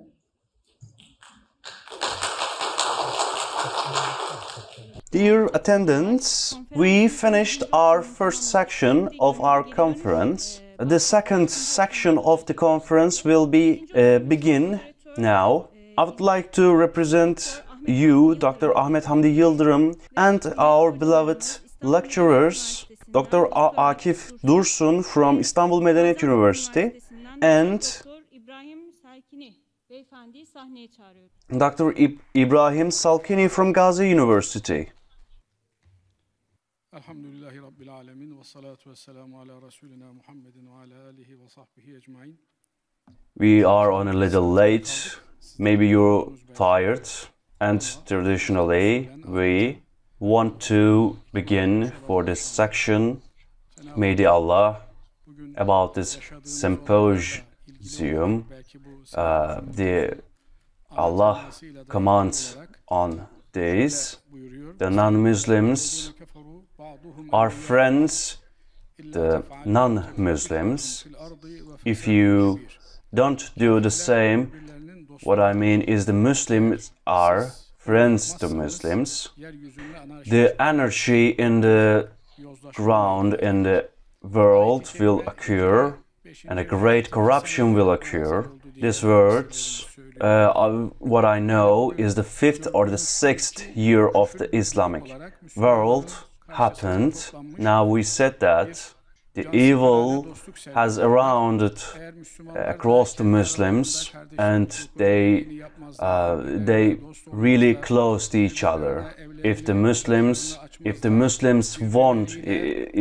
Muslims don't gather around and be united, and the world will continue with anarchy. Unfortunately, the evils, the imperials, not only rule the world, and these holy worlds, the Muslims cannot be friends to each other. They limited the racism and the racism on the ethnical and the geographical issues because of the not getting united as Muslims the anarchy will increase in the world. When this holy word occurred, the Muslims population is about 1,500, and the best guests are 1,500, and Allah gives them the duty of fighting the anarchy to these populations of people. Today, 2.5 billion Muslim population, but only the 2 million has a sensitive way and thinks that this is their duty of fighting the racism and the violations against Gaza.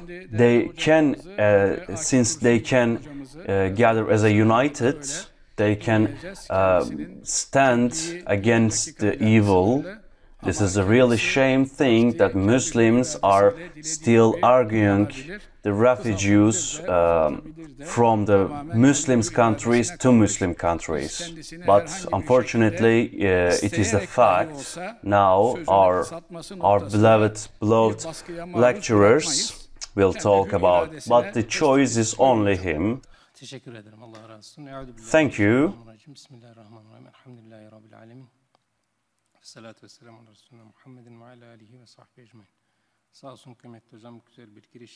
Thanks to our lecturer, there's a great opening.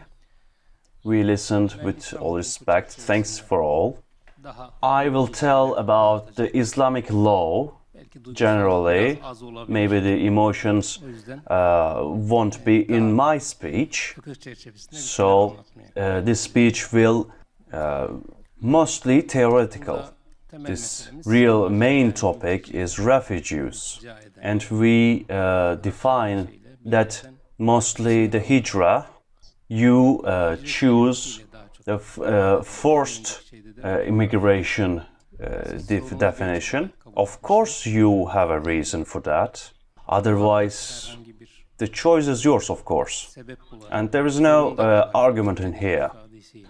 As may I say, and any reason the people who want to go to other Muslim countries and want the protection, and when we want to talk about Darul Islam, in these countries the last word belongs to Muslims, and the Darul Harb, in these countries the last words are non-Muslims. And you may think that the Darul Harb is about getting a war, but it's not. It's a technical context, and to regulate how to regulate the international relationships and how the lands or the regulations or the law will be executed. I won't talk too much about it, and Darul Harb divided in two parts, and these topics, and Darul Ahd and Darul Ahd or Darul Muada. There can be an agreement, a peace agreement, and we can say that Turkey is Darul Islam country. The last word is belongs to Muslims. A person or people go to the Darul Islam and want their protection. There's two situations. Either he or she is Muslim or not. And these people may come from the Darul Harb or Darul Islam. Now, when you come from the Darul Islam, we have a national united, separating the states or country in an Islamic way is not obligatory or mandatory. and also Muslim countries' right has the other Muslim countries' right. And you know that citizenship content is a universal. In Ottomans, we accepted these. Before that, these separations related on the religious. Now we can say that a refugee comes from the other countries. The other country has to accept that protection. In Islamic law, that cannot be an agreement unless these people were not criminal. And of course, it's if it's a criminal, he or she will be punished in either their own country or the protection country. There's not such a discussion. And we can do a racism in here. We need to adapt them to the society. If he's poor, he or she is poor, they need supportments. So, we think that non-Muslims came here. There's two situations. First, he or she may have visa with passport, entered our country. So what I mean is they have a permit to enter the country. And we say that you are in protection. You can save here now. And within the framework, they are safe. Especially in Hanafi people, this permission is only limited in a year. But after that, the classical law don't allow this a year. After that, after a year, the person who came here is obligated to give the taxes, and that people or person is now the belonged country's citizenship. We don't say go outside or somewhere else. But it's limited by the nation's security. If there is a problem about security, this is a different situation. And a second exception of this, Muslim and Gayri-Muslims. If a Muslim come and want the protection of the countries, there's no returning back. But there's an exception, the double agreement. If you have an agreement with the other country about returning back policy in a law, you must give these people back to their country. And this, what's the reason of that in the Hudaybiyah agreement? You know that with the agreement with the Mecca, Muslims want the protection of the Medina. The agreement is the returning back policy. And our Prophet Muhammad signed this agreement. And within the framework, the agreement will execute it. And in this perspective today, if the countries have like that agreement about returning back, and there will be an execution for this agreement. But if we do that, they will be torched on the other side, you may say, and it may happen. But that needs to be changed, and gets efforts, but the agreement doesn't change. You must follow the agreement, because we see that in Hudaybiyah After the signing the agreement, and the Jannah radiallahu anh gives them away and say, save me.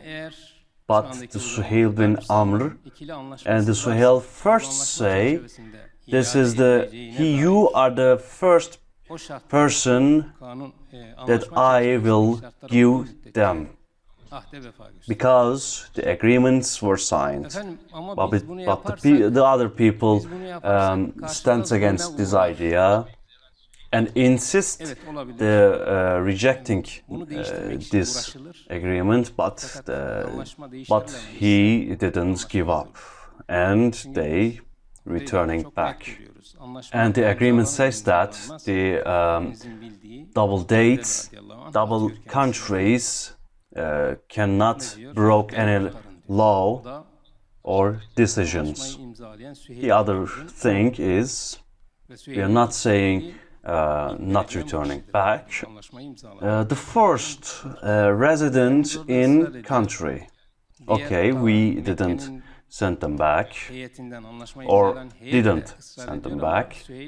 It is agreed that he or she, the person, can do first resident. And Islamic law, if the government needs to do that, the people were mislocated or dislocated, were moved to other states in the country. Best example of this, Prophet Umar, he moved Jewish to other locations, especially the Hijrah Jewish, and he sent them, now we see as the Palestine regions, he sent them these locations. And in the Ottoman Empire we see that many times. If you are from Konya or the closest near, the Ottomans sent them to the Balkans, especially in the Bayezid II times. And this is basically law. No one could resist this. So a Dar al-Islam country accept another refugee from the Dar al-Islam country. There is a violation, there is a life-threatening situation.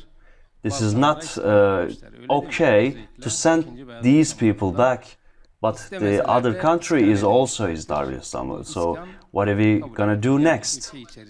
So normally what we should do is solving the problems between these countries.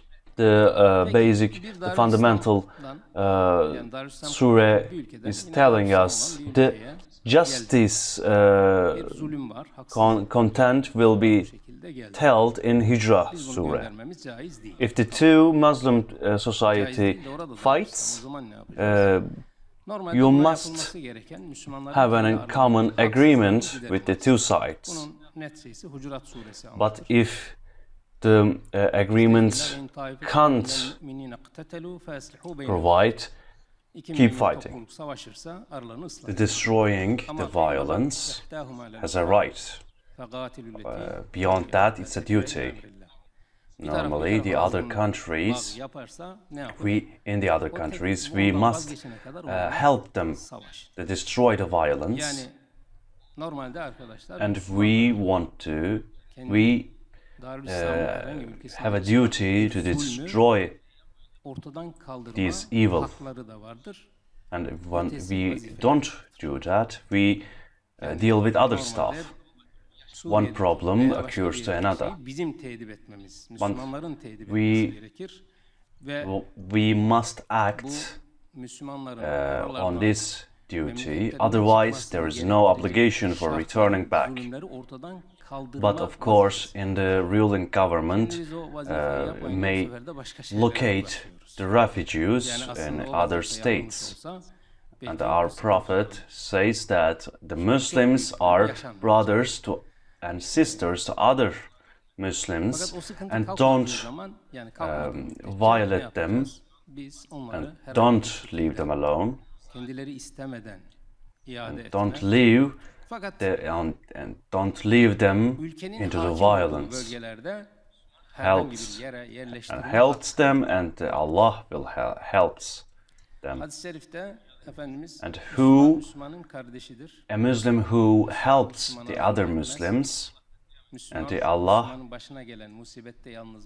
will solve him or her problem in the apocalypse.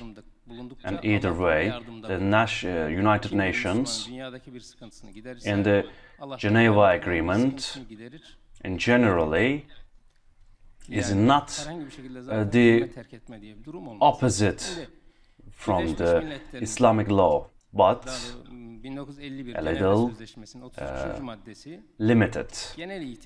And in Turkey, the law is also has taken place. And in a general way, we didn't see the other countries as refugees, only the United Nations. But we have a new article now. The second protection allows us to protect to other countries. Now it's more proper for the Islamic law, but the Islamic law is way beyond that. And across the history, the Muslims act for Islamic way, especially with the non-Muslims' protection. And you know that the Spanish Jews and the Polands, the heritage leaves us in Istanbul. We know that in the near history, we have no problem.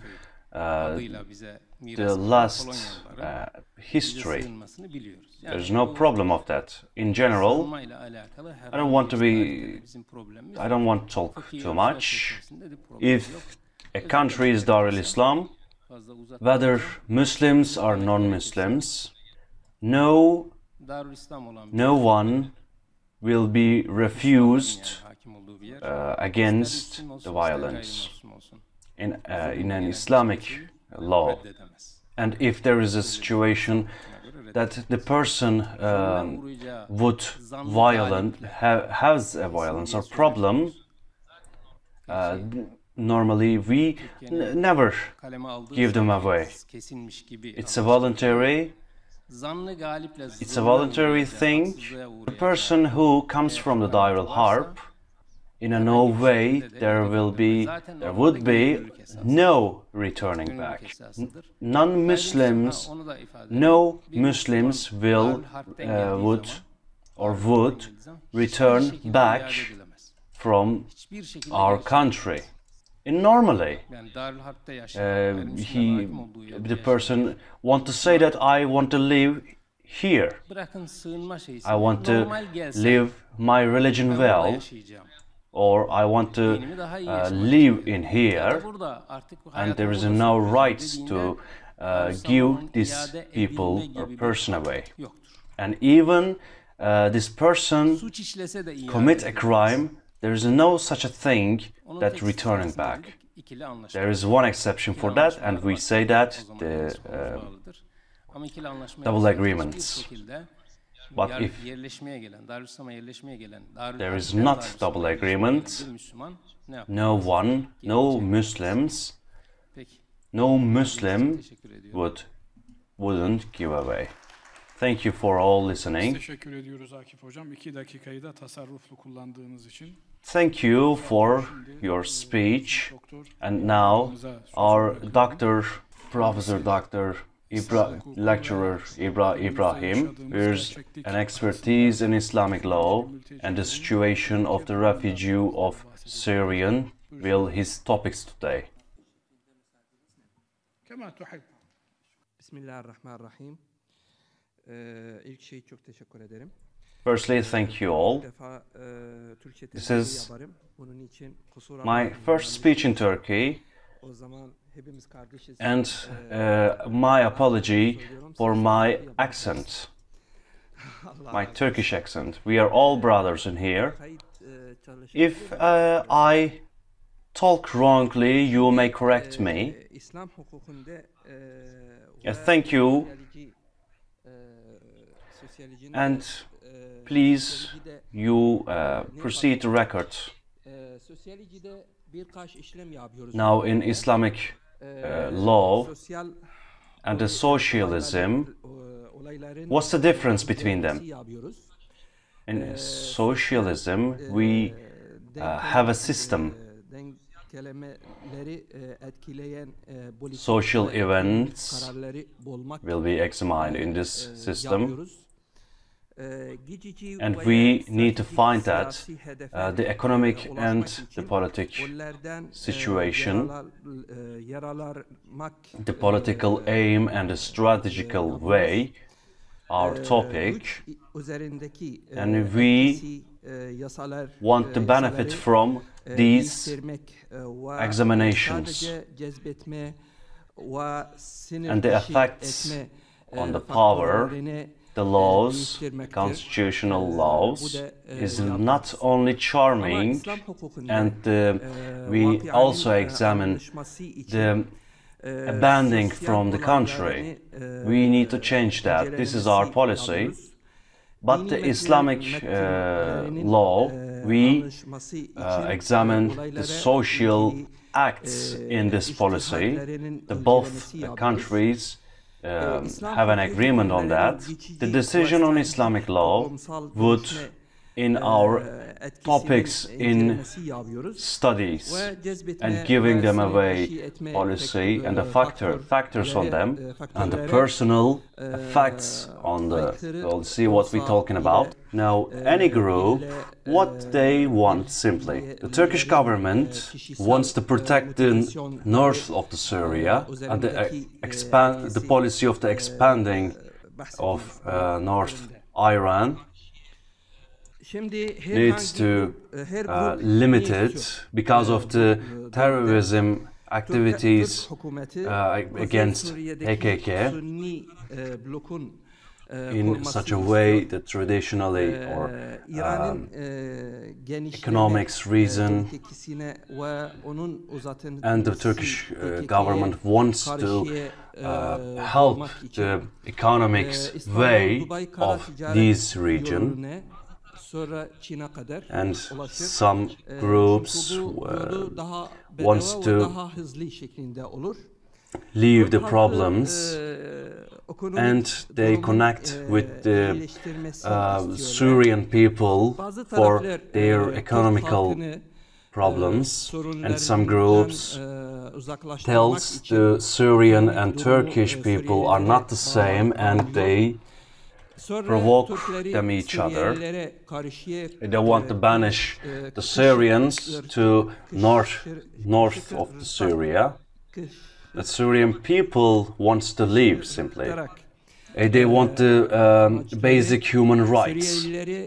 Otherwise, there will be no life. And what the government Assad wants, they want to normalize the relationship against the countries, and the counterparts will be so follow it, and creating the opportunity of aiming the cleaning, and they want to opening the landway drug line opening to Europe, because so that they can trade the drugs properly. And now, what's the effects of the population movement? We have three effects on that. The first, the religious effects, and under this section there is two lines. The fanatism of the religious, like Daesh, they want jihad, but this is not the Islamic jihad.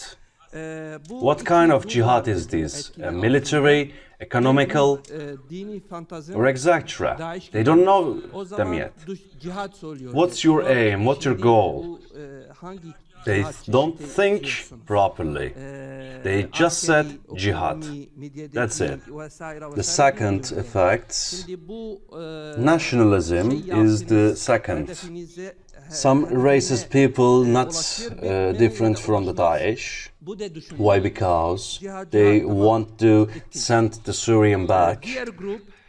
And I want to ask them, how did you do that? Why did you do that? And they couldn't answer to that. And the Syrian people die because of that. Like the Daesh, they just want that. The rational consequences and the other situations, not following them.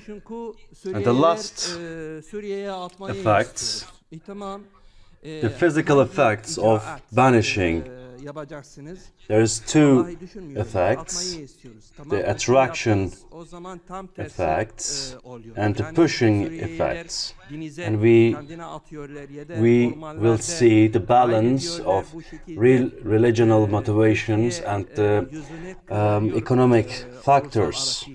The religion motivations may cause the people's give them or pushing them some things away. If I want to have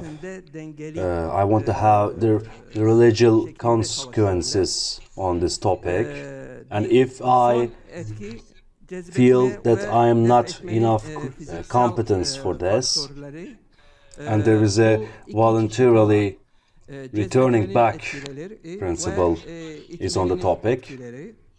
After years later, there is a tolerance level.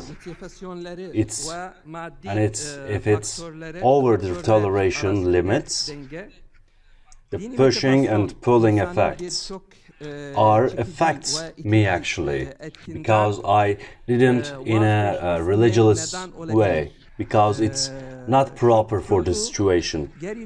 And the Turkey didn't use the religious effects well. So the voluntarily returning back principle policy is not quite enough amongst the Turkish people. Unfortunately, it is. And the Assad regime has a big impact on religious, emotional religious, and they rule in a way of intelligence, proper way, but they couldn't help the voluntarily returning back because pulling effects didn't stand off this idea, because people couldn't handle this pressure. There has to be a belief on that. Ve Türkiye dini etkiye iyi kullanmıyor.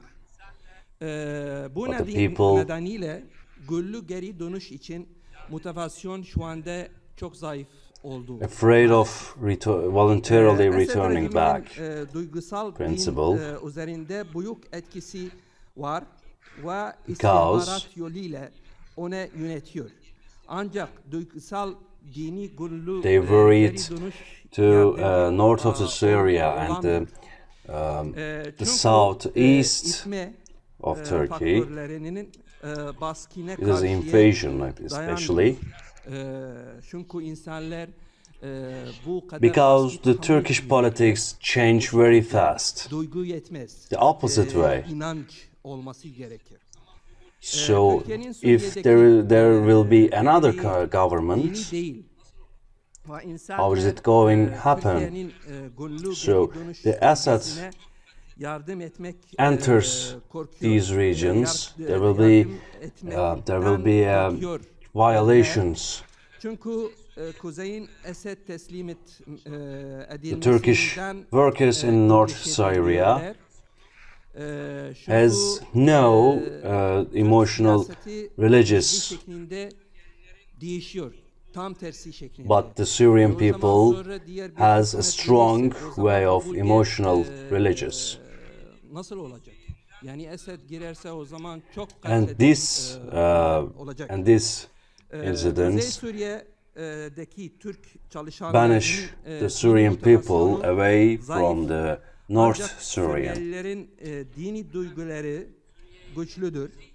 Bu da Suriyelileri Kuzey Suriye'den So they run away from yani this country. Suriyeliler Kuzey Suriye'de şu an kaçıyorlar. Yani Türkiye Suriyelilere Kuzey tarafında atıyorlar. Sonra onlar And Kuzey there's tarafından no Turkish aim for this. Türkiye hedefi olmuyor. Sunni blokunun. And there's no Sunni movement on this area. Suriyelilerin geri dönüşüne yönelik her kampanyasında Suriyelilerin kendilerine denize ataklarını veya Yunanistan ormanlarında kaybolduğunu görüyoruz. And we see that people lost in Greece jungles or seas. Kullanabilir hale geldiğinde aşağıdaki grupların donması dini When the regional motivation will usable. Ancak dini etkiler olmadan mevcut zorluklara yüzleşmeye geri dönmeyecekler. Bu gruplar din alimi toplumdaki the regional effects aşirelik doesn't occur. Azaltmak için The difficulties dönmesi gerekir. İnsanlara they won't face with the difficulties. Zorluklarına karşıya sabır These problems için and ihtiyacımız var. the religious society in public Bölgedeki bilimsel seviyeyi yükseltmek için gelecek neslin kadrolarını yetiştirmek için böylece and if we told people tüccarlar ve sanayiciler that and give them passions, duyduğu hizmet we need to do that. Sağlamak için insanlara iş imkanı sağlamak için the regional lecturer in academic way, the next generation, when, so that we can raise the next generation, so the life emotion, the life feelings will fulfilled. And the merchants or other peoples provide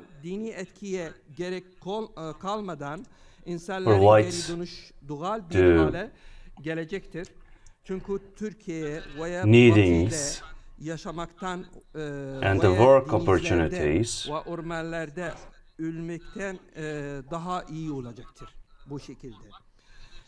Şimdi bu zincir gibi o zaman bir and protecting from the thieves and the other criminals with the police and the military. Kaybeder bu şekilde. O zaman hedefimiz ulaşmıyoruz bu şekilde. And din yok. We need these military and police activity to protect our goods and lives from the Assad regime. If this happens,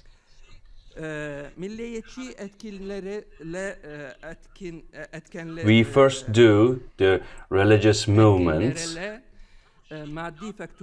and we do that, and after that we have a conclusion.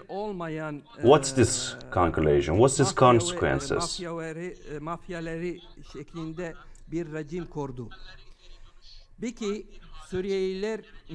The returning back of the people will be normalized. Suriye'de dini kişiler yok, ilmi din duygusal dini değil. Dini yok. And that will be good instead of dying people on the jungle or the seas. Milliyetçilerin düşünce ve faaliyetleri Türk milliyetçilerinin düşünce ve politikleriyle If one çelişiyor. part of the chain breaks, the whole chain is broke. O zaman diğer tarafa engeller. And we don't get the aim what we want. There's no religion. O zaman activity çalışmıyor. Bu şekilde. There is no sensible nation. Ya da Arap ya da Kürt fark yok. O zaman sonra bize ihanet ediyorlar. And this pulling and pushing effects will occur, unfortunately. Beraber çalışıyoruz. Bazı Türk milliyetçiler dini saygı göstermemekte Suriyeli the balance of the nationalism effects and the economical factors. Bu şahsiyetlere hakaret etmektedir. Bu kötü etkisi, bu kötü sonuç çok büyük olur. Bazı Türk milliyetçileri Assad has a regime and why the Syrian people go back. Böylece Suriyeliler Suriye'ye dönmek Because in Syria, batıya güç etmeye itiyorlar. Türk milliyetçileri there's no religion in here. There's no nationalism. So why do we go back to Syria? And so we don't. İtibarını zedelmektedir. Bu nedenle Suriyeliler ve diğerleri, sadece Suriyeliler değil, tüm yabancılar Türkiye'de dindar, milliyetçi, ırkçı, Türk ayırma yapılmıyorlar bu durumda. And the Turkish politics and the nationalism hooligans will sonuçlarıyla duygularını won't agree in a way. So what's the powerful hinder the other one? Yoksa tam tersi sonuçlara in that situation there is no needs of hindering. So in this way the activity doesn't go well. Tüm Türklerin bir yeterlilik kursuna ihtiyacı var. Ne için?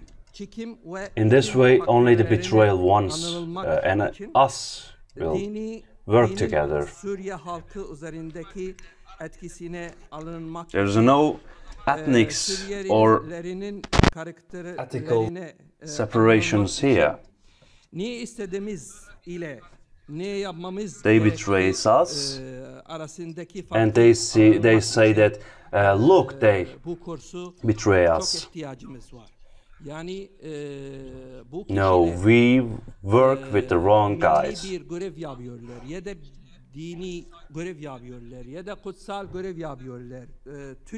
Some Turkish nationalism partners don't respect the religious. Ya da tam tersi yapar.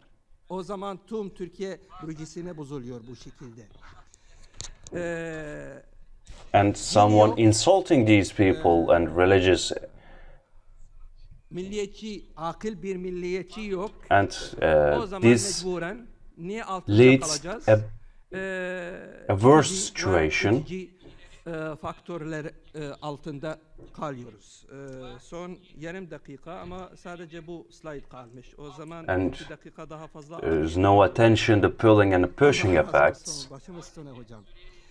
Şimdi bu etkileri nedir? So the Syrians going back to their own places instead. Bu alan konut, tarım, they moving the west of the Turkey. için yeterli alan olması gerekir. 2023'de özet şeklinde sadece Kaşkara vardı. 1 kilometre kare içinde the Turkish nationalism, sympathy of Turkmens and the other peoples wonder the people's respect across the world. Not only Syrians, the other, all foreign people has seen the racism, but the other, like what did the otherwise, they don't see that. Barış Biner'de atıyorlar. Ama Barış Biner'de tarım arazi var. They need to balance between religious and the emotions between them. What's the aim of this movement? They reach the aim or the opposite. The Congolesians is the north of the Syria. In Turkey, all the people who works in that place, all nations, all peoples need each other. For what? The isolating, the pulling and pushing, the understanding the emotional religious effects on Syria, the understanding the Syrian characteristics, understanding the big difference between what we have to do and what we need to do. We need these understanding issues a lot. These people doing a national duty or religious duty.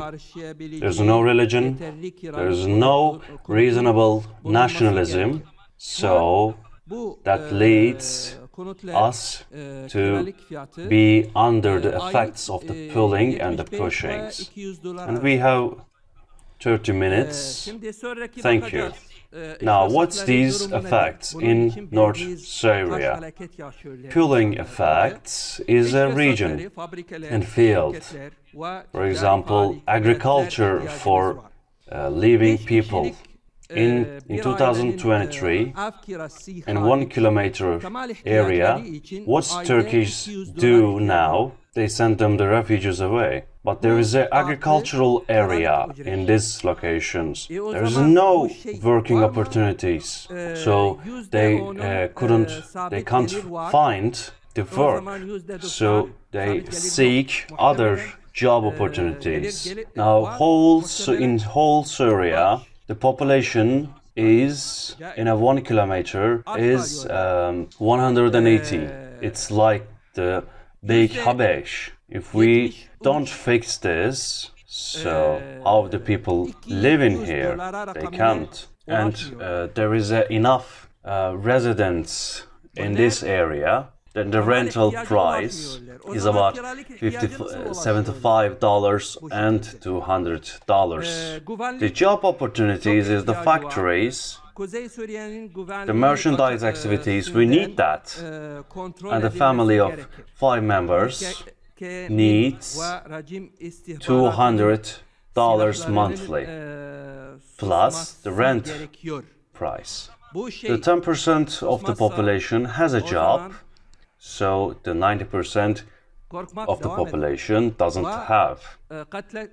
And the rest of them will stay hungry. And 73% of the population don't receive the $200. They can't take the basic needs. So how they can reach the rental price in this way? They need real safe protection. In respect of the security of the North Syria, it needs to be controlled. If the weapons don't remain silent, the terror and the fear remains still. The destroying of the people, the assassins occur. We say that we need protection, we need safety place, but they don't return us in this region. Otherwise, people were killed by assassins and by the Assad. There's no insurance. And how the exchange will remain executed in this way? The pushing effect, the lack of the above factors. The Assad regime pulls and pushed the people away from the Syria. The racism against the humanity, the limitations, the lack of the job opportunity, and etc. These problems, the Turkey's becomes the pushing effects country. But where? Returning back to Syria or no? Or this, or to seize, or the Greece jungle. We have a code, a special situations. The Syrian children becomes Turkish. They don't speak Arabic. They burn in here, so they won't go back. Returning back of these children is just like a banishing.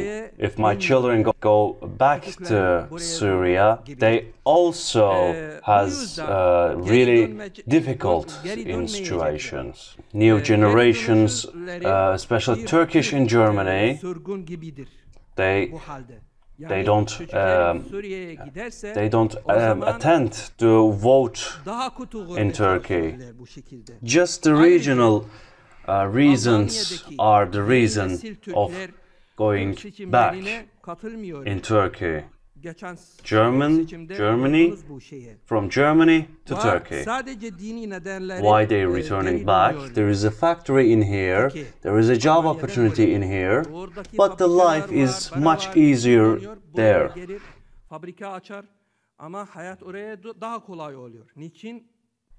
It's because of the nationalism or regional factors. And the workers, returning backs of the workers, are really suffering for returning back. And it's only increased the terrifying things in North Korea, increased the pressures, and hindered voluntarily returning back.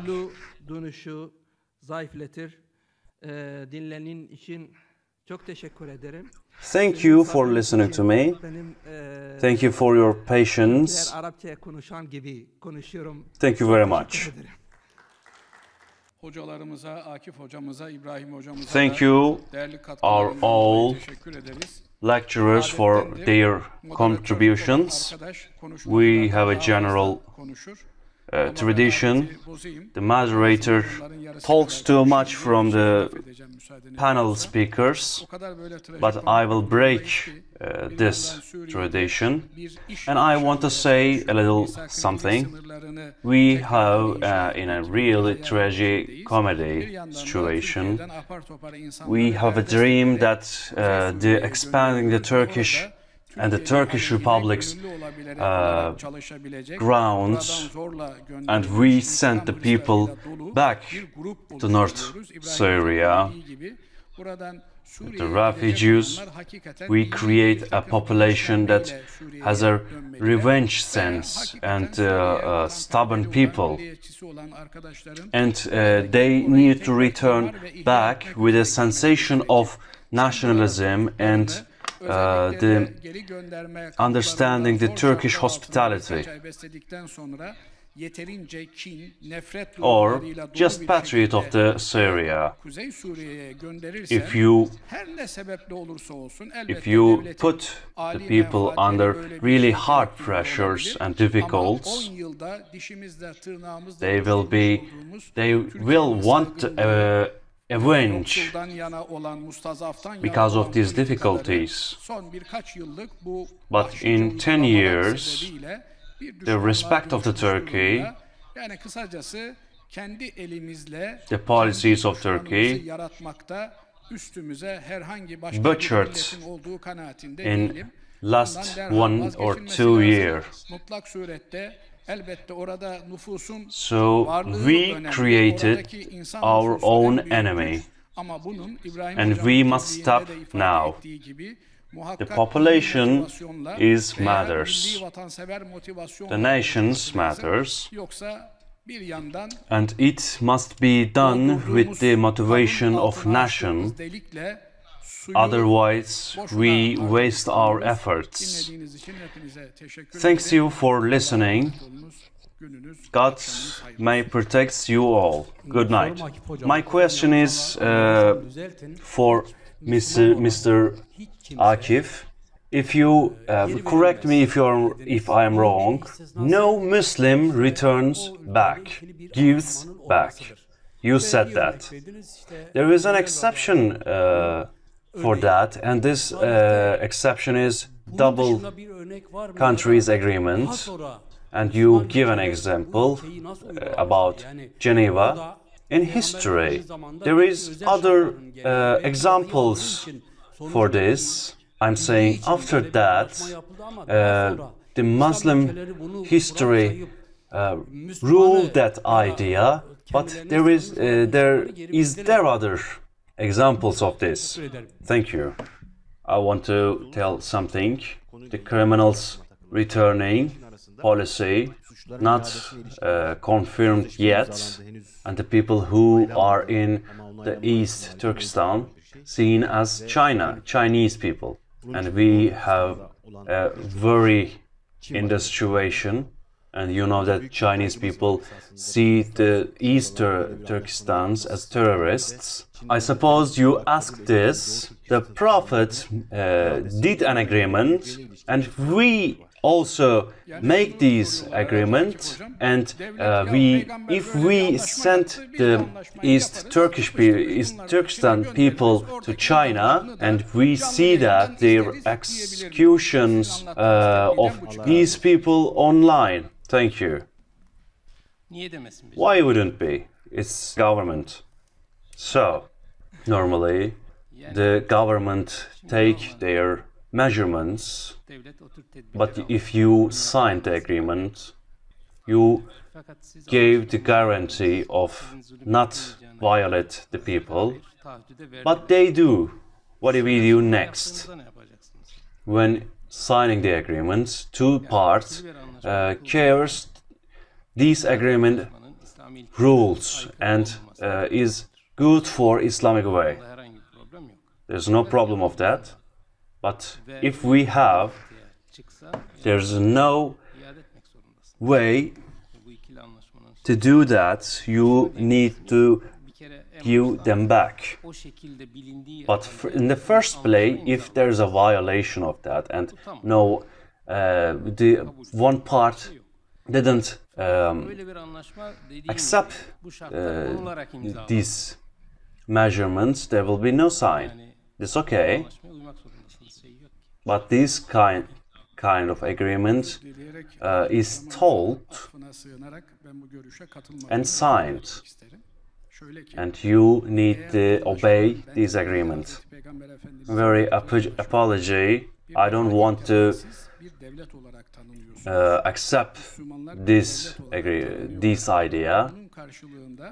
If the articles of the agreement you seen as a government, the Muslims seen as a government, and return as you has won a victory, and casualties in such a way,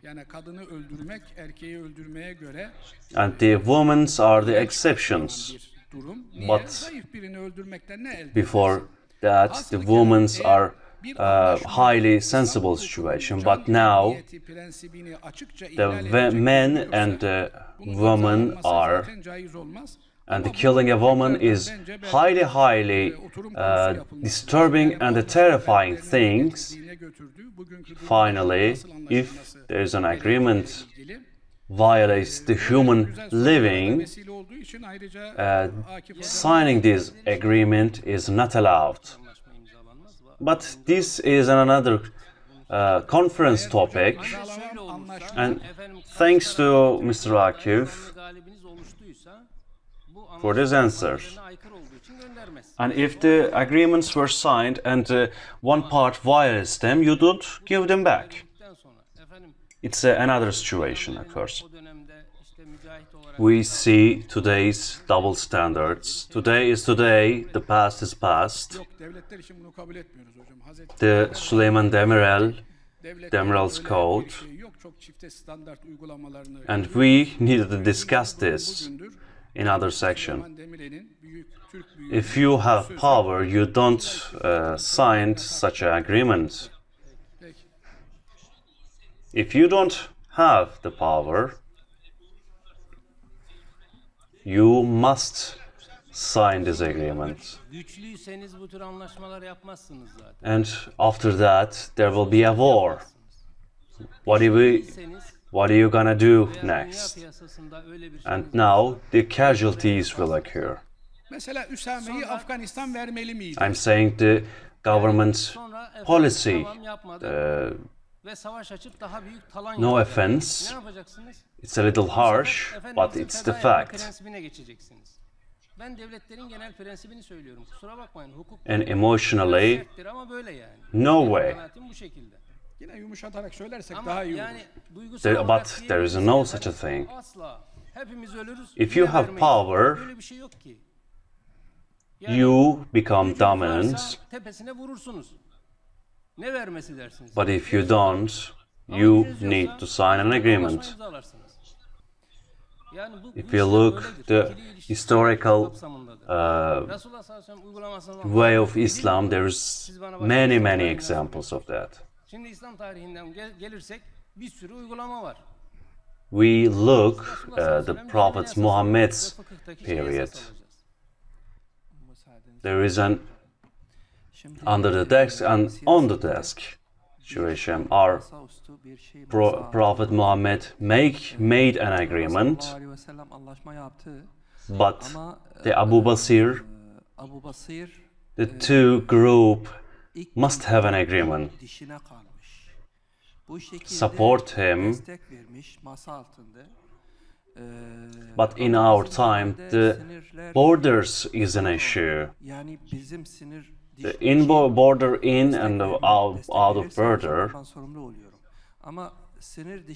I am responsible, but out of the border,